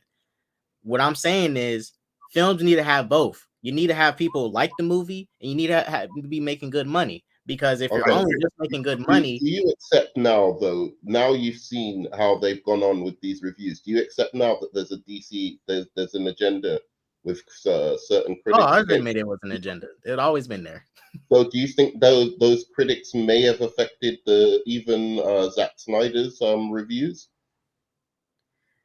Well, see, this is the thing. I know you hate the movie, but maybe they would have hated the movie no matter what. This is the thing. This is the thing. The Zack Snyder bias really didn't start until Man of Steel and BVS and stuff. Prior to that, I mean, no one really cared about Zack Snyder. He was putting out some shit. As soon as the MCU came out, it became a MCU versus DC, and there was not critics, it's these influencers who happen to get themselves onto Rotten Tomatoes. I would say the bigger thing is it became a Marvel versus DC thing at that point. A bigger Marvel versus DC situation. When people found out DC was doing the universe, like, whoa, now they're going to compete. And since he was already on the Marvel train, they're going to like it more. They're going to like it more. And then when DC, but I think when BVS came out, there was bigger expectations. It was also DC, and people just expected so much more from BVS, which is not wrong to have those expectations, because I had way more expectations. Civil War, while it was good, I don't give a fuck some Civil War. BVS, I got bigger expectations for that. I was more excited for BVS. I think the biggest problem was people were expecting it to be like the MCU. And when it was a darker tone, people got turned off from that. That's what I believe. Well, that's the thing. I think that is definitely part of it, but I also just think the movie. When you say people, writing wise, sure it was not that good enough to because keep people engaged. 800 million worth of people who actually like the dark tone. So. That's the thing with the movie. You think I will defend it on this. There were people who clearly like Man of Steel, so don't give up on a franchise that is working for people. Yes, but not everybody though. Not everybody liked it though, and I think the majority. As long as there's 100 million worth of people like it, the majority hated it more than liked it. Do you understand this? Right? If you have a shop, right, and you're selling something that the majority of people hate, right, but you have like a core base of people who love your product, right? Do you just cancel that product? if it's When not your- beneficial when to your you. product is If profitable. it's not, if it's When not your product is beneficial to you, profitable. yes, 100%. Yeah. If you're only selling, let's say you're only selling one product, right? And a majority of the people don't like that product, and you know you have another product in the background that more people would like, 100% you're gonna cut off the minority and go for the majority. 100%. It's like, look, Wait. Look at it. Look at it I like don't this. think you Look at it understood like my. this. I don't think you understood my analogy. I did. Okay. Every product, there are going to be people who don't like it, no matter what. In any 100%. product you have, right? If you have enough people, like millions of people, but billions don't like it.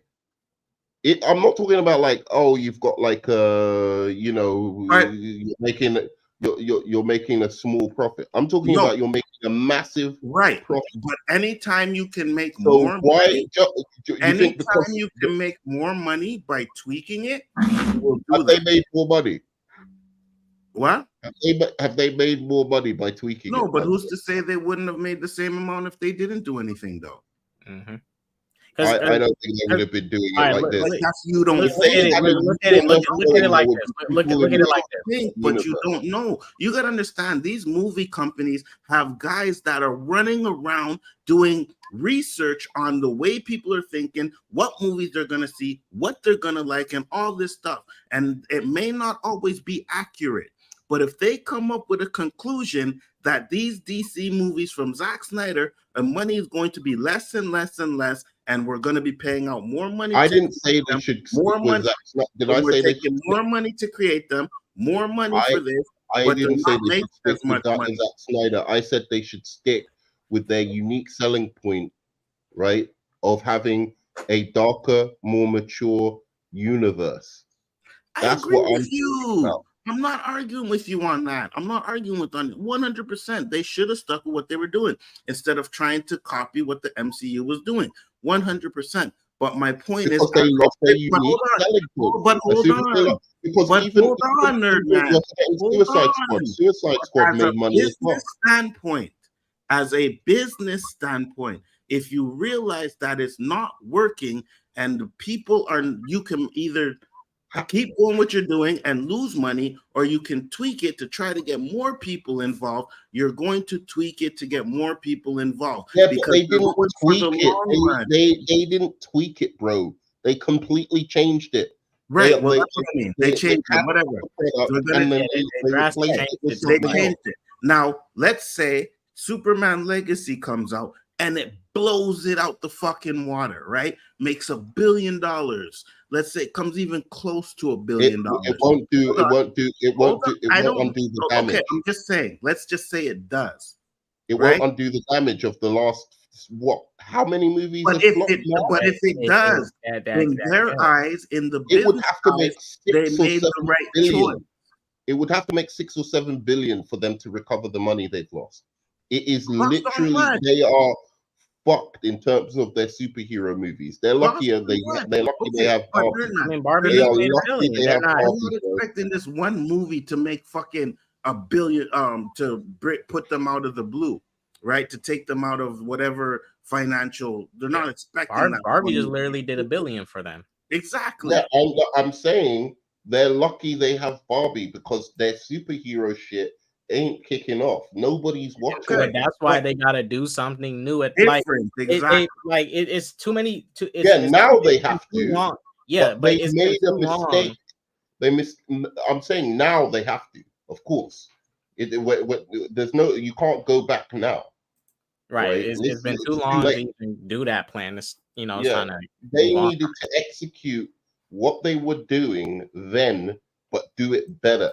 That's all I'm saying. And you're going on like I'm I'm not saying bring Zach back or Zach they should have had Zach, keep him on, but be more selective about his projects, make sure his scripts are better, and then had other people also directing movies that were again more mature, less of the stupid comedy like in like the whatever comedy that the MCU is doing. Yeah, they could have had a couple of comedy characters. You know, Shazam obviously leans into, you know, the childhood and all of that. They could have had a couple here and there, but they should have kept the main universe as it was.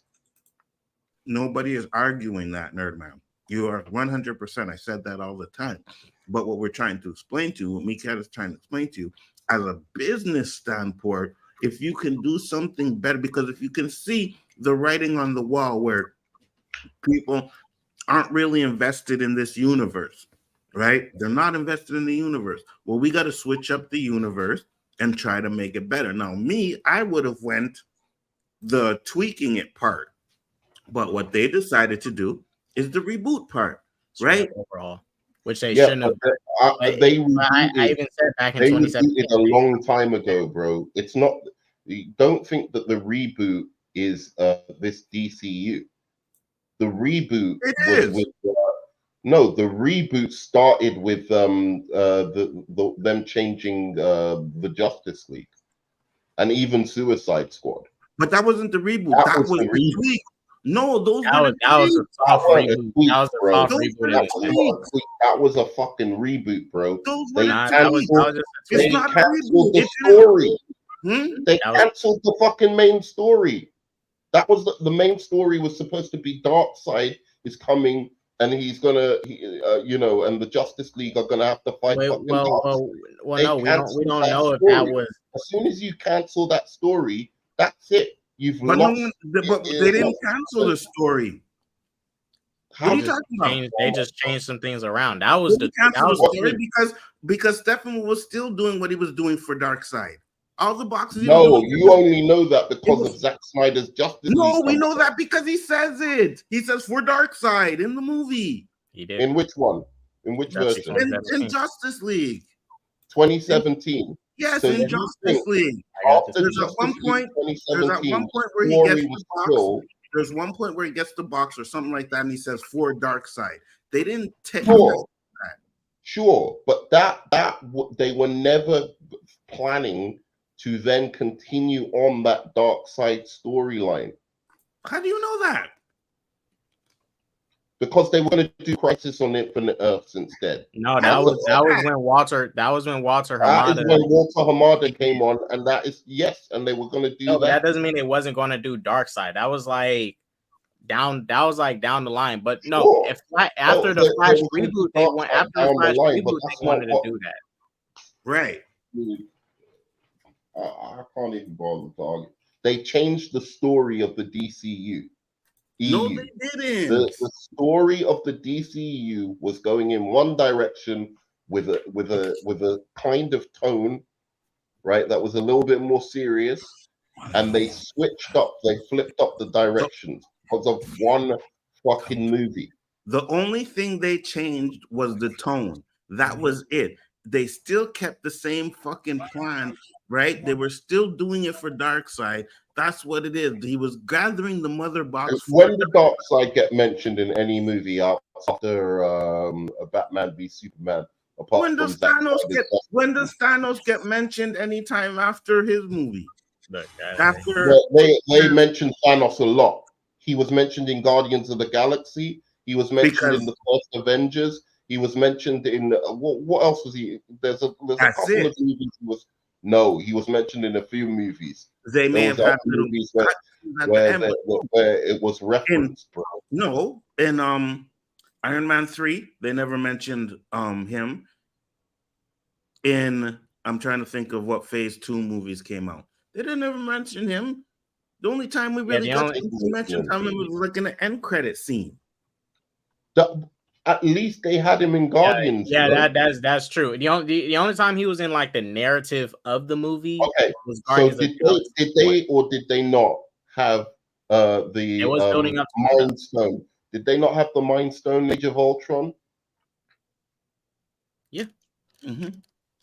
Right. So did they not carry over talking about the stones in like lots of different. You can say the same thing about this scene here because Steppenwolf is connected directly to Darkseid. Where was the connective tissue? Where was the connective tissue in any DC movie after BVS, and Zack Snyder's Justice League doesn't count. I mean, it's not even connected to the. Well, it's not even connected. Yeah, to it's not connected, right? So where was the connective tissue? Where was the story? There's connective tissues and Aquaman. I mean, it was like they wasn't mentioning dark. So I'm not gonna act like they was, but it's clear they was trying to. Yeah, it was still connected. It's clear they were still trying to rebuild again and take it, slow with the solo in stuff. a different direction. I mean, they even mentioned Steppenwolf and Aquaman 1. They literally mentioned Steppenwolf. They said we've defeated him. That's they mentioned him. Connective tissue stuff. That's not connective tissue. I'm talking about stuff going forward. What the story is going to be. Why do people have to keep coming back and watching these movies? Okay, because where's it going? Where's it going? It's going nowhere. There's no. Here's where I'm going to destroy your thing. Black Panther. Where's the connective tissue in that movie? To anything that happens after, where's the connective tissue in that movie? There is none. Black Panther. Yes. There's sure no there's no sure connective. No, there's not. There's not. I'm sure there is. There's not. It doesn't. It like Black Panther 1 is so like self-contained. It has nothing to really do with Infinity War. It doesn't really like segue into it or like tease it. At most, you just see Bucky in a post-credit scene, but that's not within the narrative of the movie. That's the post-credit scene. So, like, let's not act like Marvel. Every single movie that Marvel has, there's some sort of Eternals had no connection to anything that's going on so far yet. I mean, actually, other things are not connected to Eternals. You're arguing for the sake of arguing, and you're leading astray. K-Dots. It's ridiculous what you're saying right now. We know for a fact that Walter Hamada had some kind of bright idea that he's going to lead towards some crisis on Infinite Earth kind of thing, but he wasn't. They didn't want to commit to it, but that was what he was leading to. Well, we have to remember. Remember, they was also going to do New Gods. Remember that they was going to do New Gods. So it's clear that they canceled it. But that was wait. What year did it get canceled? Because I swear that's when the regime change happened again. Yeah. With Discovery getting ready to buy them out. Yes, that's exactly what happened when Discovery started to buy them out. And my point still stands. I'm saying that storyline should have been referenced, right, a little bit more in all the movies, and they should have April 2021, Nerdman. That's when Discovery started transitioning over stuff, and whatever. Still, I don't think that movie was coming out. It was in development hell.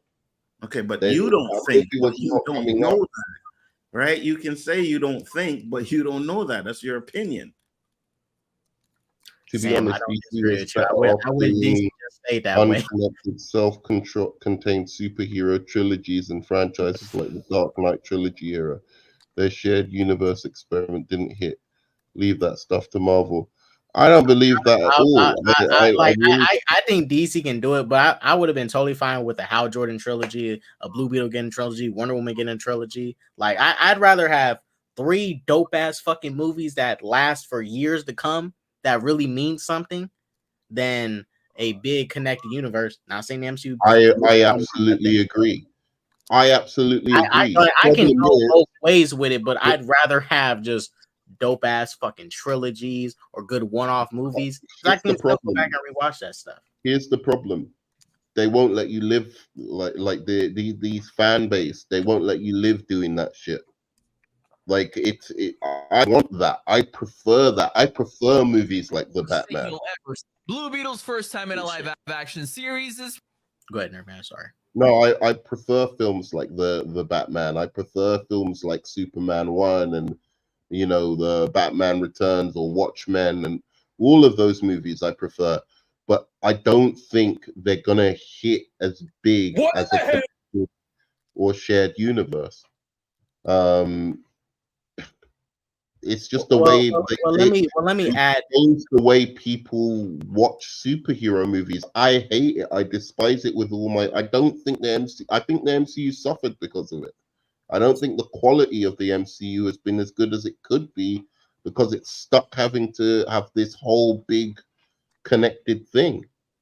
Well, I think that Nerman, like these two people I'm about to show you right here, the short clips, prime example of what I do agree with you. Like the audience, well, I more so blame these superhero movies. I more so blame these superhero movies in general and the expectations they created, and also the fan bases too for like not being fair with these movies, you know. And just listen to this real quick because we talked about this on my stream the other day with Cole.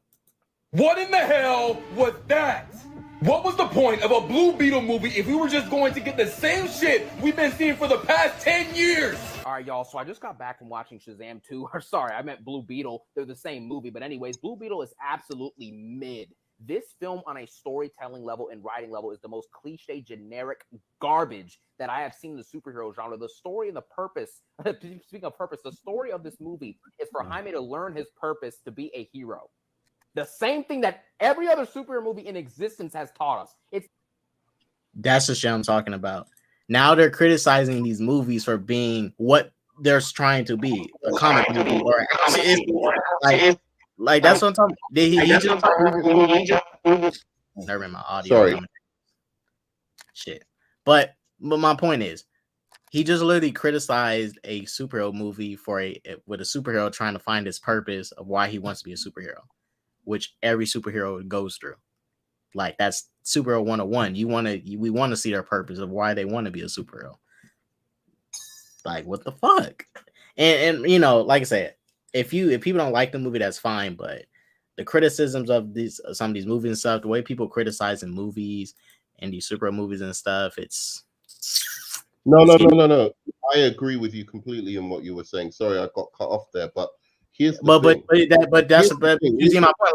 Like the way people are criticizing it. Like, how do you criticize a superhero movie for showing a superhero trying to find a purpose as a superhero when every superhero thing, comics, movies, even not just DC superheroes, they all show heroes trying to find their purpose in life of why they want to be a hero. Here's my analogy. Oppenheimer is a masterpiece, right? It's a fucking masterpiece. It's one of the greatest films I've ever seen in my life. I know I don't know if you've seen it yet or not. I'm gonna try and watch it Sunday. I'm rewatching the Teenage Mutant Ninja Turtles movie and okay, whatever. Really, really fantastic movie. I don't expect from now on every movie that is good to be at the level of Oppenheimer. Just because Oppenheimer came out doesn't mean every movie like that has to be Oppenheimer. Some can just be enjoyable movies. Some can just be, you know, whatever. Do you know what I'm saying? It's like because people see some movie like Spider-Man Across the Spider-Verse, which is an animated movie first of all, so has way more ability to do things that live-action superheroes movies cannot without costing $500 million fucking dollars, right? So they see that movie and like that they lose their fucking minds, and it's like, oh, every movie has to be that fucking, you know, like it doesn't all have to be like that. There can be differences. There can be, you know, they all can't be like that. Because I was talking about this with Cole on my stream. Yes, it would have been cool if Blue Beetle was innovative. It would have been totally cool if it was a genre-defining comic book movie, just like The Dark Knight. That would have been cool to have. But I care more if it's good, because for something to be innovative, it can't happen all the time. For if everything is innovative, then the word innovative means nothing. The word innovative at that point ceases to exist if everything's innovative. If everybody is rich, then what does rich even mean? You know, and you have to take steps towards that. Blue Beetle is a new character. You have to introduce that character, get invested in that character, and then when you have that investment and people are paying lots of money to watch them, then they can spend a lot of money on Blue Beetle, and they can spend a lot of money on Shazam, so that you can truly make an epic fucking genre bending fucking movie.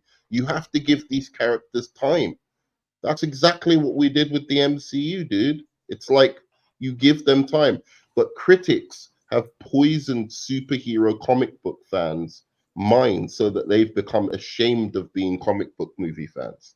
So they want every movie to be like some genre bending, defining, crazy fucking movie so that they can, like prove that comic book movies are like this, equal to every other. It's just again, I'm not saying make mediocre trash, but if you make a good movie, right, it's fine. That's again, maybe in future they will do that Blue Beetle movie that is a crazy fucking movie. But you can't do that in the first fucking when you're introducing a character. You can't do that. Like a lot of the time, you can't do that. Batman, it's taken years to get to the Dark Knight or the Batmans of before it was just basic comic book movie, right? The original Batman, 89. And that was out of circumstances of them having to revive Batman in live action because Batman and Robin and Forever fucked that shit up, But hey, Nolan, they got a good director and he came and made some masterpiece stuff. But real quick, because I do want to get to Oldboy, we do gotta talk about that. I only got like 20 minutes left. John Wick 4. I love John Wick 4. I think the movie's amazing. But I'll be honest with you, it doesn't do anything genre defining. It does have better action sequences than most Hollywood films. Good one take action sequences with barely any cuts. Like most Hollywood movies don't know how to cut fight sequences. But John Wick, it was good in that regard. Same basic action movie plot, story and stuff. Character out there for revenge. He does his one-liners. Still a good movie though. Not genre defining. Still a good movie. It's only with superhero movies and the fans of superhero movies, mainly because as I said, there's this little bit of shame because critics try and shame superhero movies, and also because there's this war betwixt, like different brands. Like you have to hate on DC, or you have to hate on MC, whatever it is. It's only because of that we're like overly criticizing just movies that were designed just to be fun family movies. It's not, they weren't designed to be anything more than that. And you can't get to across the Spider-Man, across the Spider-Verse. You can't get to the Batman without doing years and years of investment in those characters so that those movies become something. Think about it. If Across the Spider-Verse just like popped out of nowhere, it still would have been a good movie, but you wouldn't have had half of the feeling that you get for that movie because you would have never seen a Spider-Man movie before. So who would have cared? There's millions of Spider-Man. And if you didn't have like them doing, building up kind of the Spider-Verse stuff before, in like the 90s animated show or the comics in between, and No Way Home, you wouldn't have this like love and hype for all this stuff that's all coming with it all together. If Across the Spider-Verse was the first Spider-Man movie, now there are people that, it's the first time seeing it, people gonna gas it up like, oh my gosh, such a great Spider-Man movie, yeah. But that movie only works because of what came before and all the comics and stuff that was able to make that thing. Same with the Batman. That film only works because you've seen all these different iterations of Batman, and to see now a Batman who isn't like this millionaire playboy kind of thing, who's not as he's more troubled and more not as skilled or whatever, and to see him go through as a detective this story, it only works off the back of all of these Batman films that have come out before. So I just think it's impossible to just throw in like, oh, let's just do a Blue Beetle movie or a Shazam movie or like a Wonder Woman movie that is just like crazy genre bending stuff. You can't do that. because it won't work unless you establish those characters. So they can go. These guys can go fuck themselves. They're talking absolute shit. All right, guys, real quick, we do got to get the old boy. I got to talk about that real quick before I get off here because I got to get ready. I'm not I ain't see it, so peace out, guys. Anzo, go watch it in theaters. It's in theaters right now. This shit's remastered. Go watch it. This is fucking good. I watch it online. I ain't paying to go see it. Or go watch it online at least. It's good. It's a great movie. Go watch it. Unlike that Spike Lee trash. I like the Spike Lee one, but peace out, guys. Spike Lee one was good. Yeah, thank you, nerd man. See, we agree on something. What? It wasn't terrible. It's that Spike Lee bias, man. Fucking poorly made film and it shits on everything. Well, that Oldboy is one of Spike Lee's weak. Well, compared to the original, the Spike Lee Oldboy is crap. But okay, I'll give you that. It literally pisses on everything about the original that made it good, and it's not even a well-made film or anything. It's I think let's make this clear. He based it more on the comic. That's what he did. So Spike Lee was like, okay, how can I do something different with this? So he went to the actual comic, according to him, and according to, like what I've read about the film.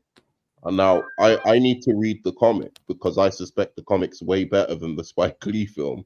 But according to him, that's how he differentiates. That's where the differences come from in the movie, and the different ways he took it is that he went to the comic book. Real quick, because I don't want to get too deep into comparing them and shitting on the new one. But I will say this, and this is why I like the original better, obviously. When the characters, when the hypnosis happens on our character Daisu, and he comes out of that box right on the rooftop, and mind you, this is his first time back in the world, and he walks over to the guy that's about to kill himself.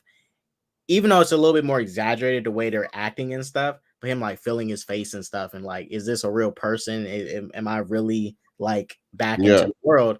And in the Josh Brolin version, he kind of just hops out of it, chases his girl, and jumps into a fight sequence and stuff. And it's and it's just it doesn't really. It's just on like a fucking field instead of like the rooftop. It felt so westernized.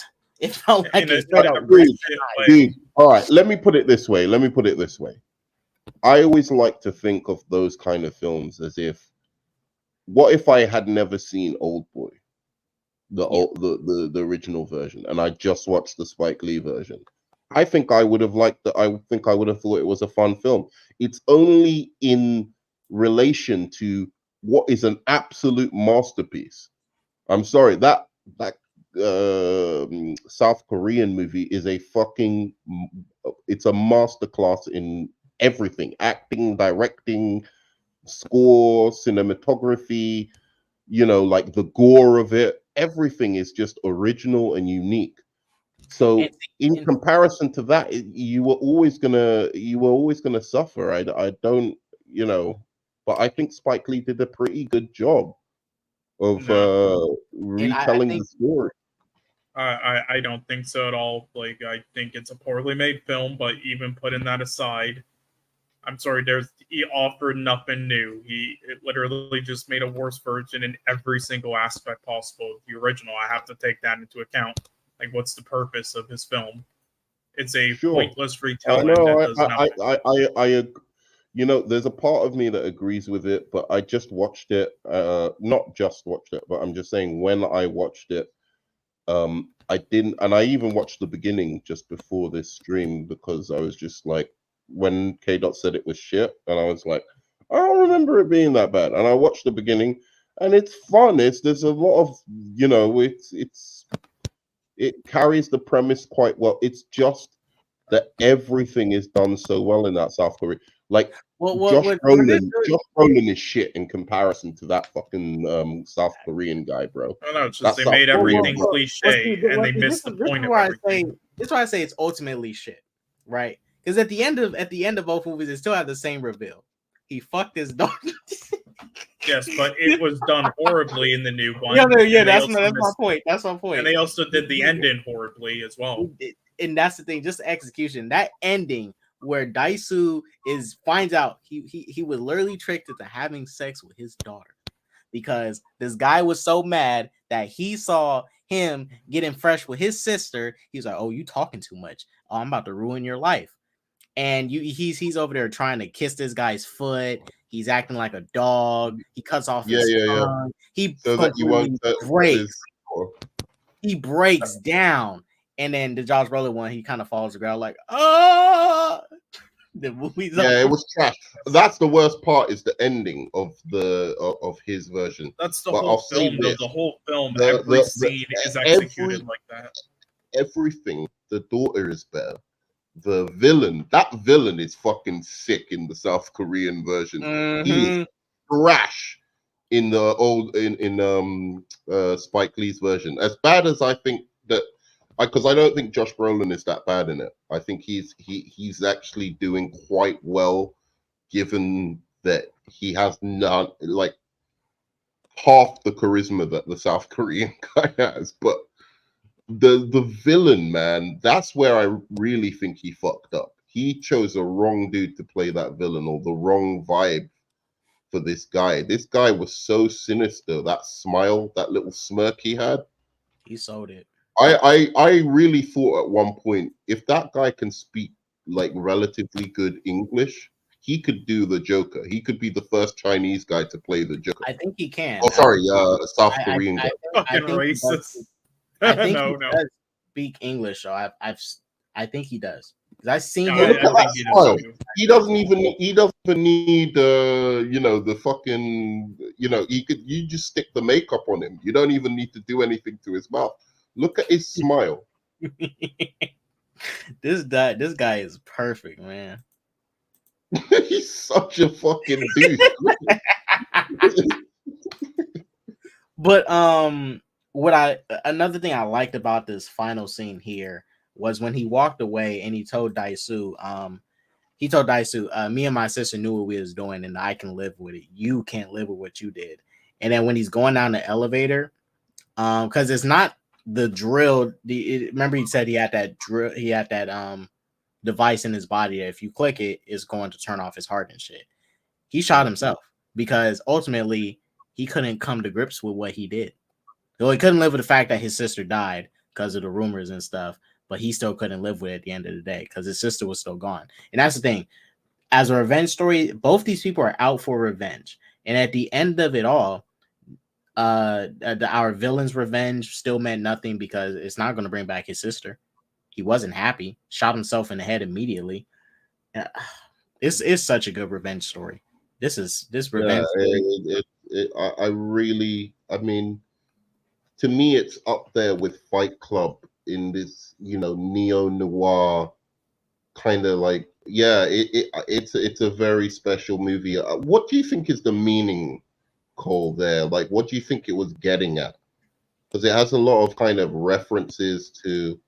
Well, again, there's a lot of meanings to it, and I didn't end up rewatching it recently, but again, there's a lot of things well done and a lot of meanings to it, and like every single like message and scene and execution in the original, the new one. I get it. The original is better. All right. But it's not just that it's better.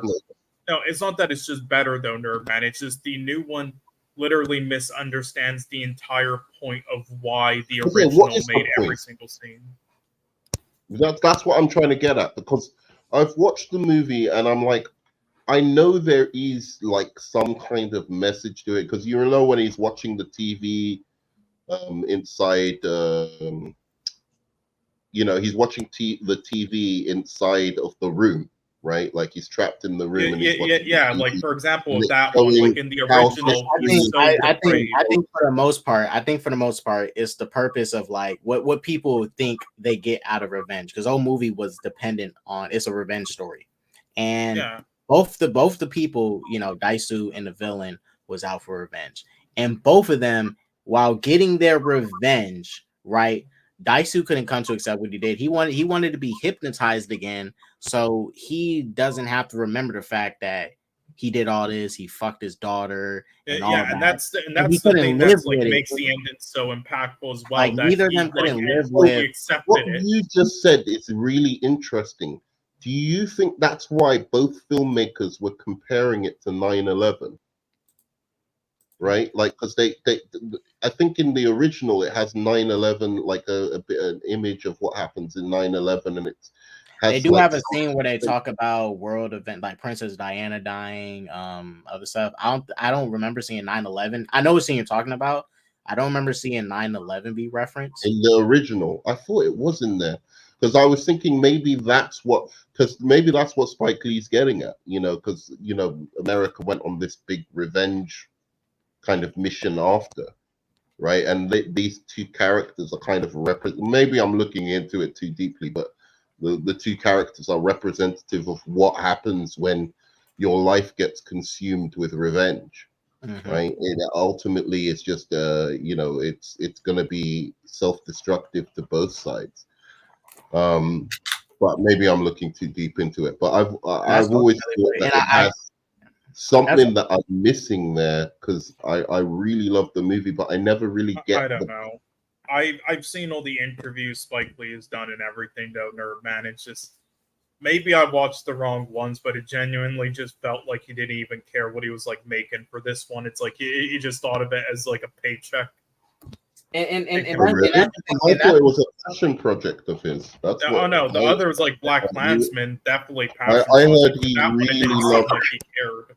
I heard he really loved the South Korean movie, and he really loved the comic, and that's why he did it. I don't know. It's just in all the interviews, though, he seems like so unmotivated and doesn't really care about talking about it in comparison to like every other film he's made, like Black Klansman and such. It's just I don't know. And I think that's the big drastic difference. Hollywood one just feels like, all right, let's just adapt something and do this. They just make it cliche as fuck.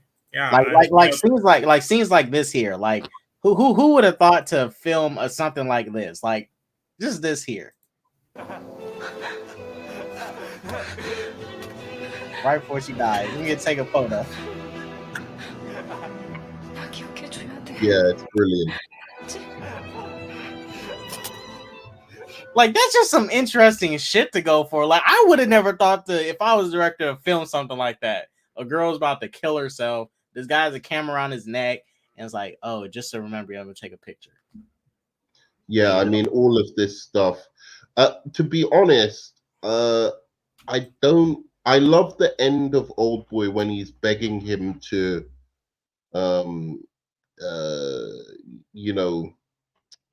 when he's kind of begging him to basically not tell the daughter, like.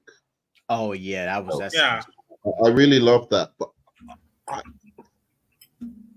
I'm not sure how in love with the ending. I love the body of the movie, and I didn't like seeing the villain have this conscience in the end. Like, I liked him when he was just fucking sadistic.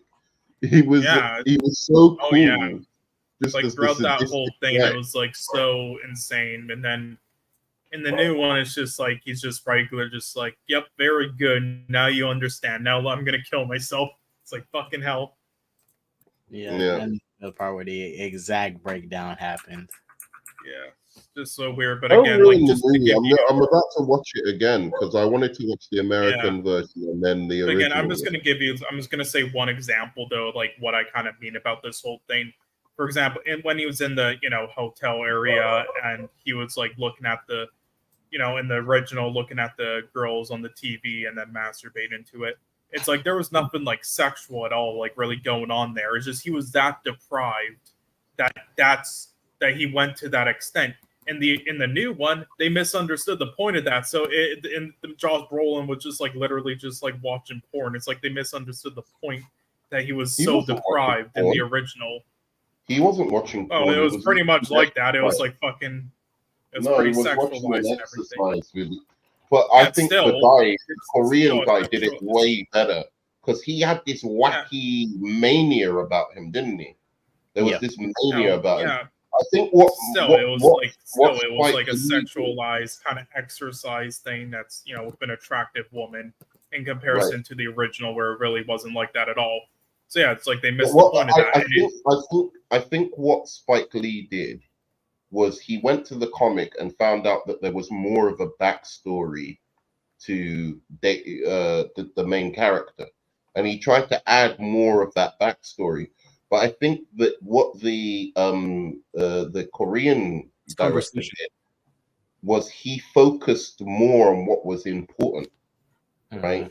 Like, and so also he did. Let me make it clear, man, because I told you, he left this character being more mysterious to us, so that we could kind of, you know, imagine, and it made you more sympathetic to him. I think I'm more sympathetic to the Korean version because I don't know his backstory necessarily. He could be me, you know, he could be any of us, right? Whereas the Josh Brolin version, you see that he's a bit of a fucking asshole, right? You know, you see do you get what I'm saying? I don't know if you remember the movie. Because they showed what his regular job was. They kind of shown too much about him, where they left out the mystery. Because I think that's because when you're going through it to try and figure it out, once you wonder, okay, 15 years. Why'd you lock this dude up for 15 years? What did he do to get locked up for 15 years? And then he's in the room saying to himself, I did a whole bunch of bad things in my life. Was it this guy that I messed with? Was it him? Like who was it? And I'm assuming, oh, this dude probably a gangster. He probably did some bad stuff. It wasn't even that. It was some shit that happened in fucking school, in high school, that he got in trouble for. But here's the thing about what you mentioned. Didn't you feel more in his shoes by not knowing that much? You could project yourself more on the Korean guy because you didn't know as much about him. You just knew like that one drunk scene where he's just acting as a clown and saying he wants to go and see his daughter was enough. Yeah. That's all you needed to know.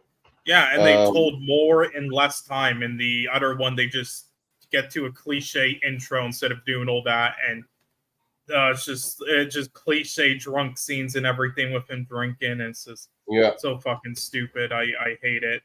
And yeah, also when he was getting locked up as well, and he heard like later on like the recording of telling him to lock him up for like 15 years. It's like, now I mean, again, at that place, that's what they do, so it isn't a shock. But the reaction the guy on the phone gives off is like, oh fuck, okay, well gee, I wonder what he did, because it's not like they, this is new to them. They lock up people for a long time, but it's obviously an abnormal amount of time.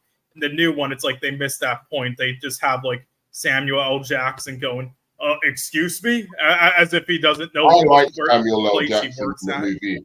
You shut your whore mouth. Samuel L. Jackson was good in that.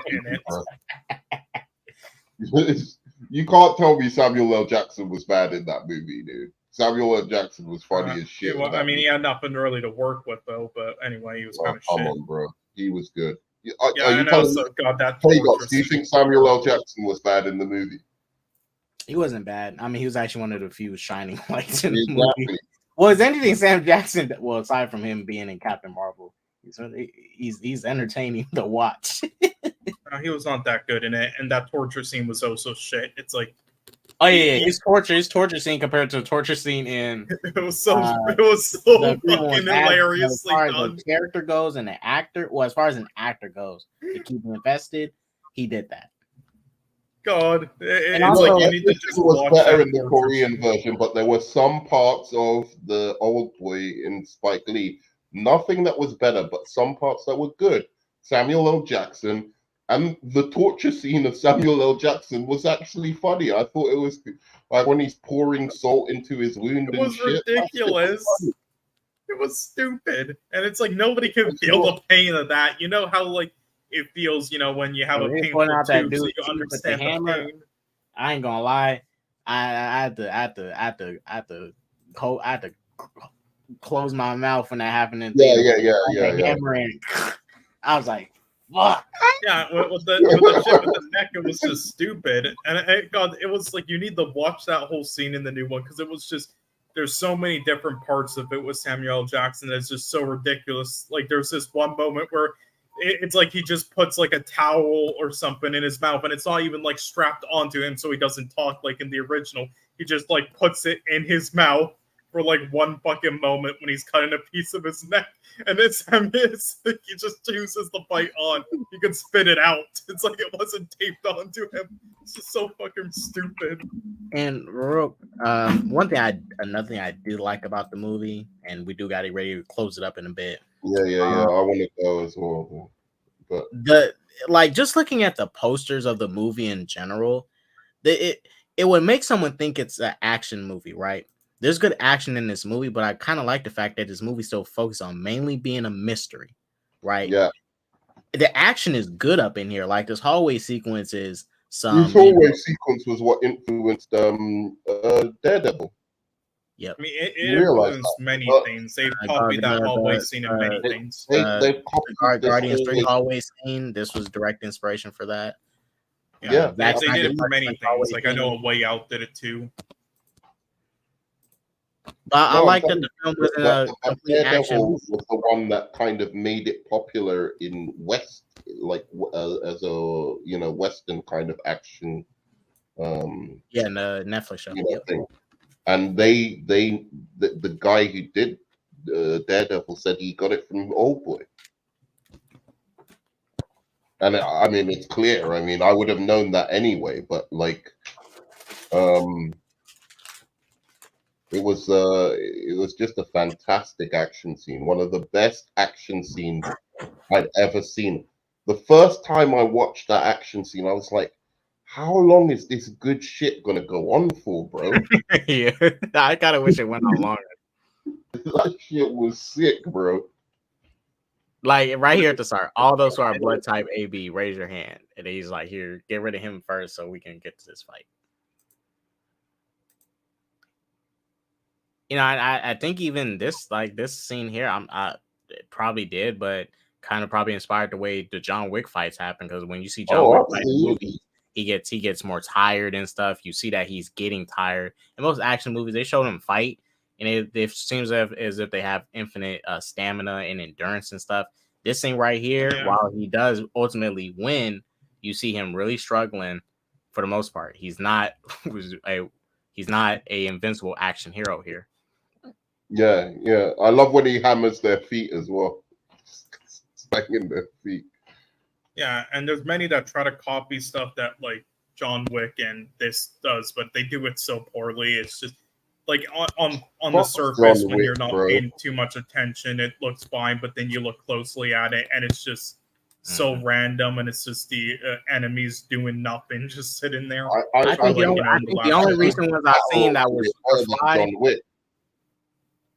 Collateral. Have you seen that shit? That shit did it better than John Wick, didn't it? Yeah, I mean, John Wick had issues with that as well at moments, but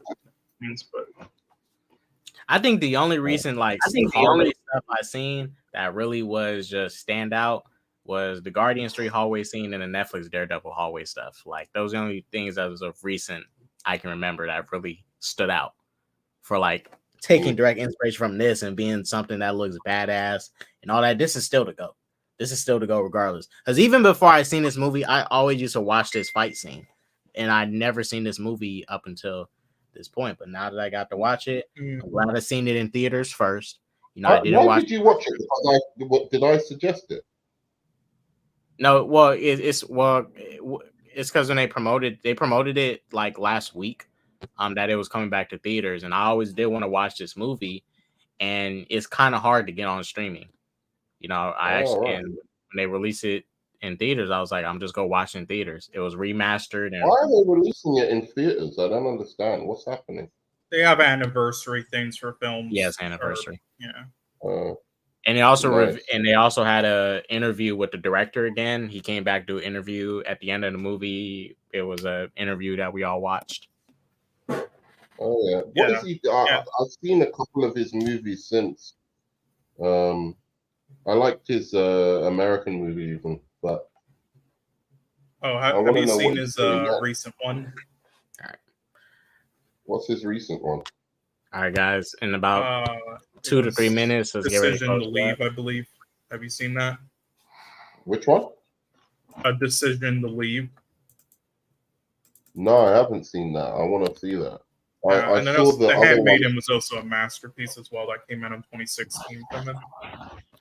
Let me see Oldboy director, because every time I look at him, I'm like, he hasn't done much since. Though. Oh, he has. Yeah, I'm gonna check out some more of his movies. He also did this like Soldier one that was really amazing. Like how about you screen share it in our man? We can look at it. All right, I'll do that. Definitely. We're gonna get ready to close up in 2 minutes, everybody. But you know, hey, yeah, Oldboy, masterpiece. And I'm not just saying that because I watched it. Like, I can. This movie is just the plot itself is just so fucking good. The plot alone. Just so much attention to detail. It's like they even like late in the film still have makeup on his hands and fists from everything. Like a lot of directors would forget those tiny details.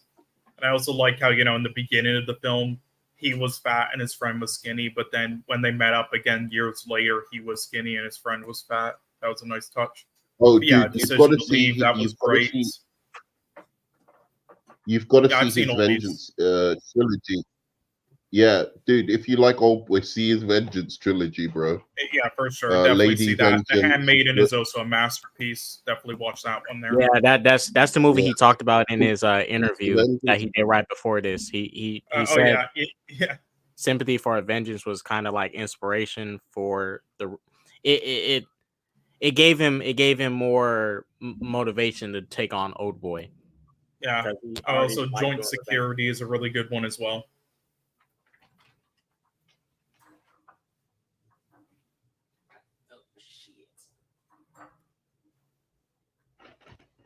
Oh, interesting. Yeah, Joint Security area. But I saw Stoker. Oh, he did do I'm a Cyborg, That's Okay. Mm-hmm. That's the one I was looking for. I wanted to watch it again. This one is weird. I liked it, but it's very fucking strange. Oh yeah, it's weird, but I did like it. And yeah, Thirst is really good. And then right. Cyborg, but that's okay. The Koreans and their romance dramas, they love those. Yeah, really well done. No, but it's two crazy people who fall in love in an asylum. Mm-hmm. It's actually wait, he did Snowpiercer. No, he worked on it in some way. He didn't direct it though. That was What did you think of Thirst? Because I didn't love that movie. I tried it, but I couldn't. And like, I understand if you weren't like into like what it did, but I was. But nonetheless, I think it's an amazingly made and acted film, though. Still. Yeah, I mean, I wanted to love it. Trust me, but it's got. You know what? The first movie, K. Oh, he's gone. I'll tell him when he comes back.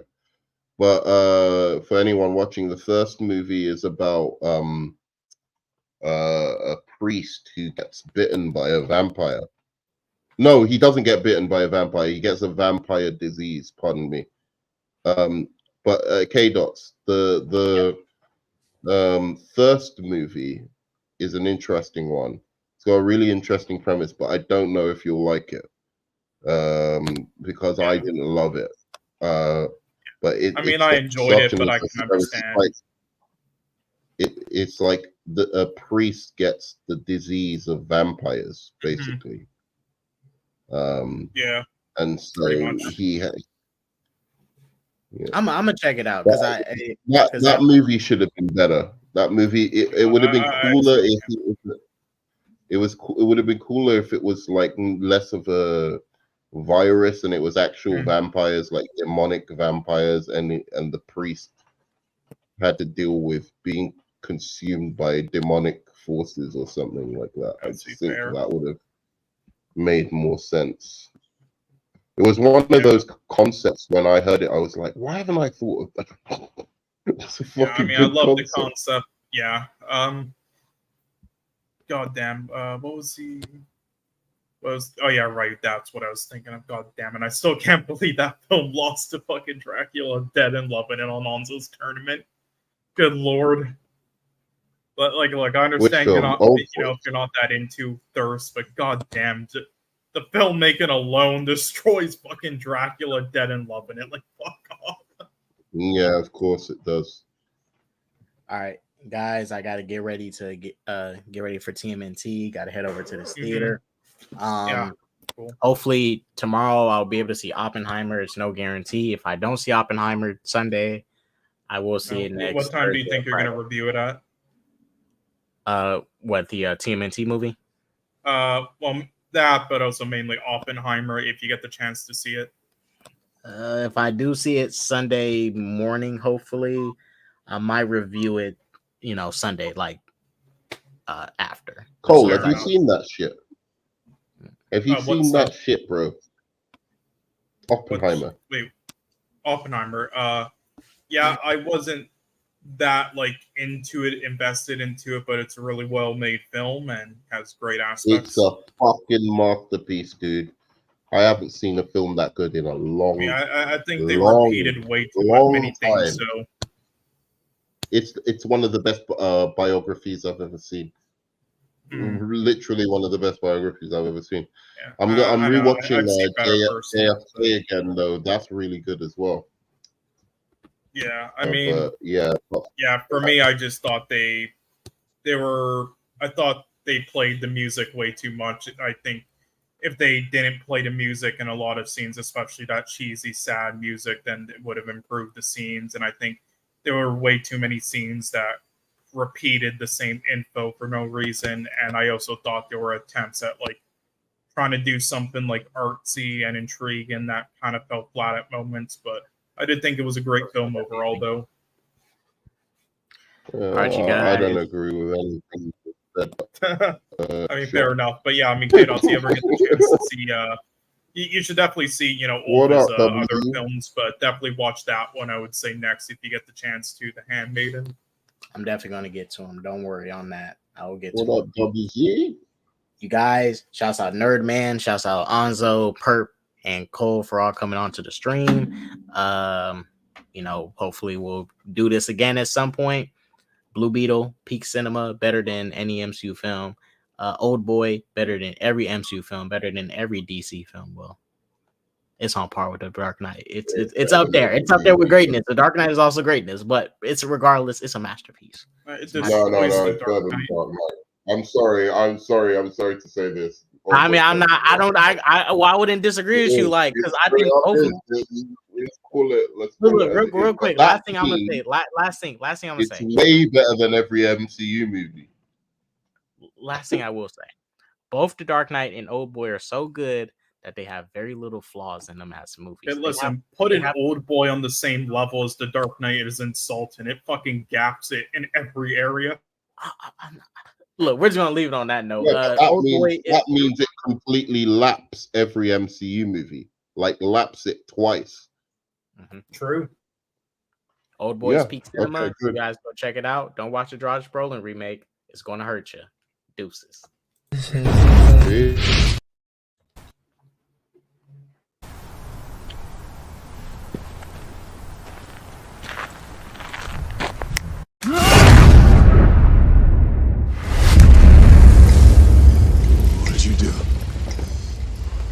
What did you do?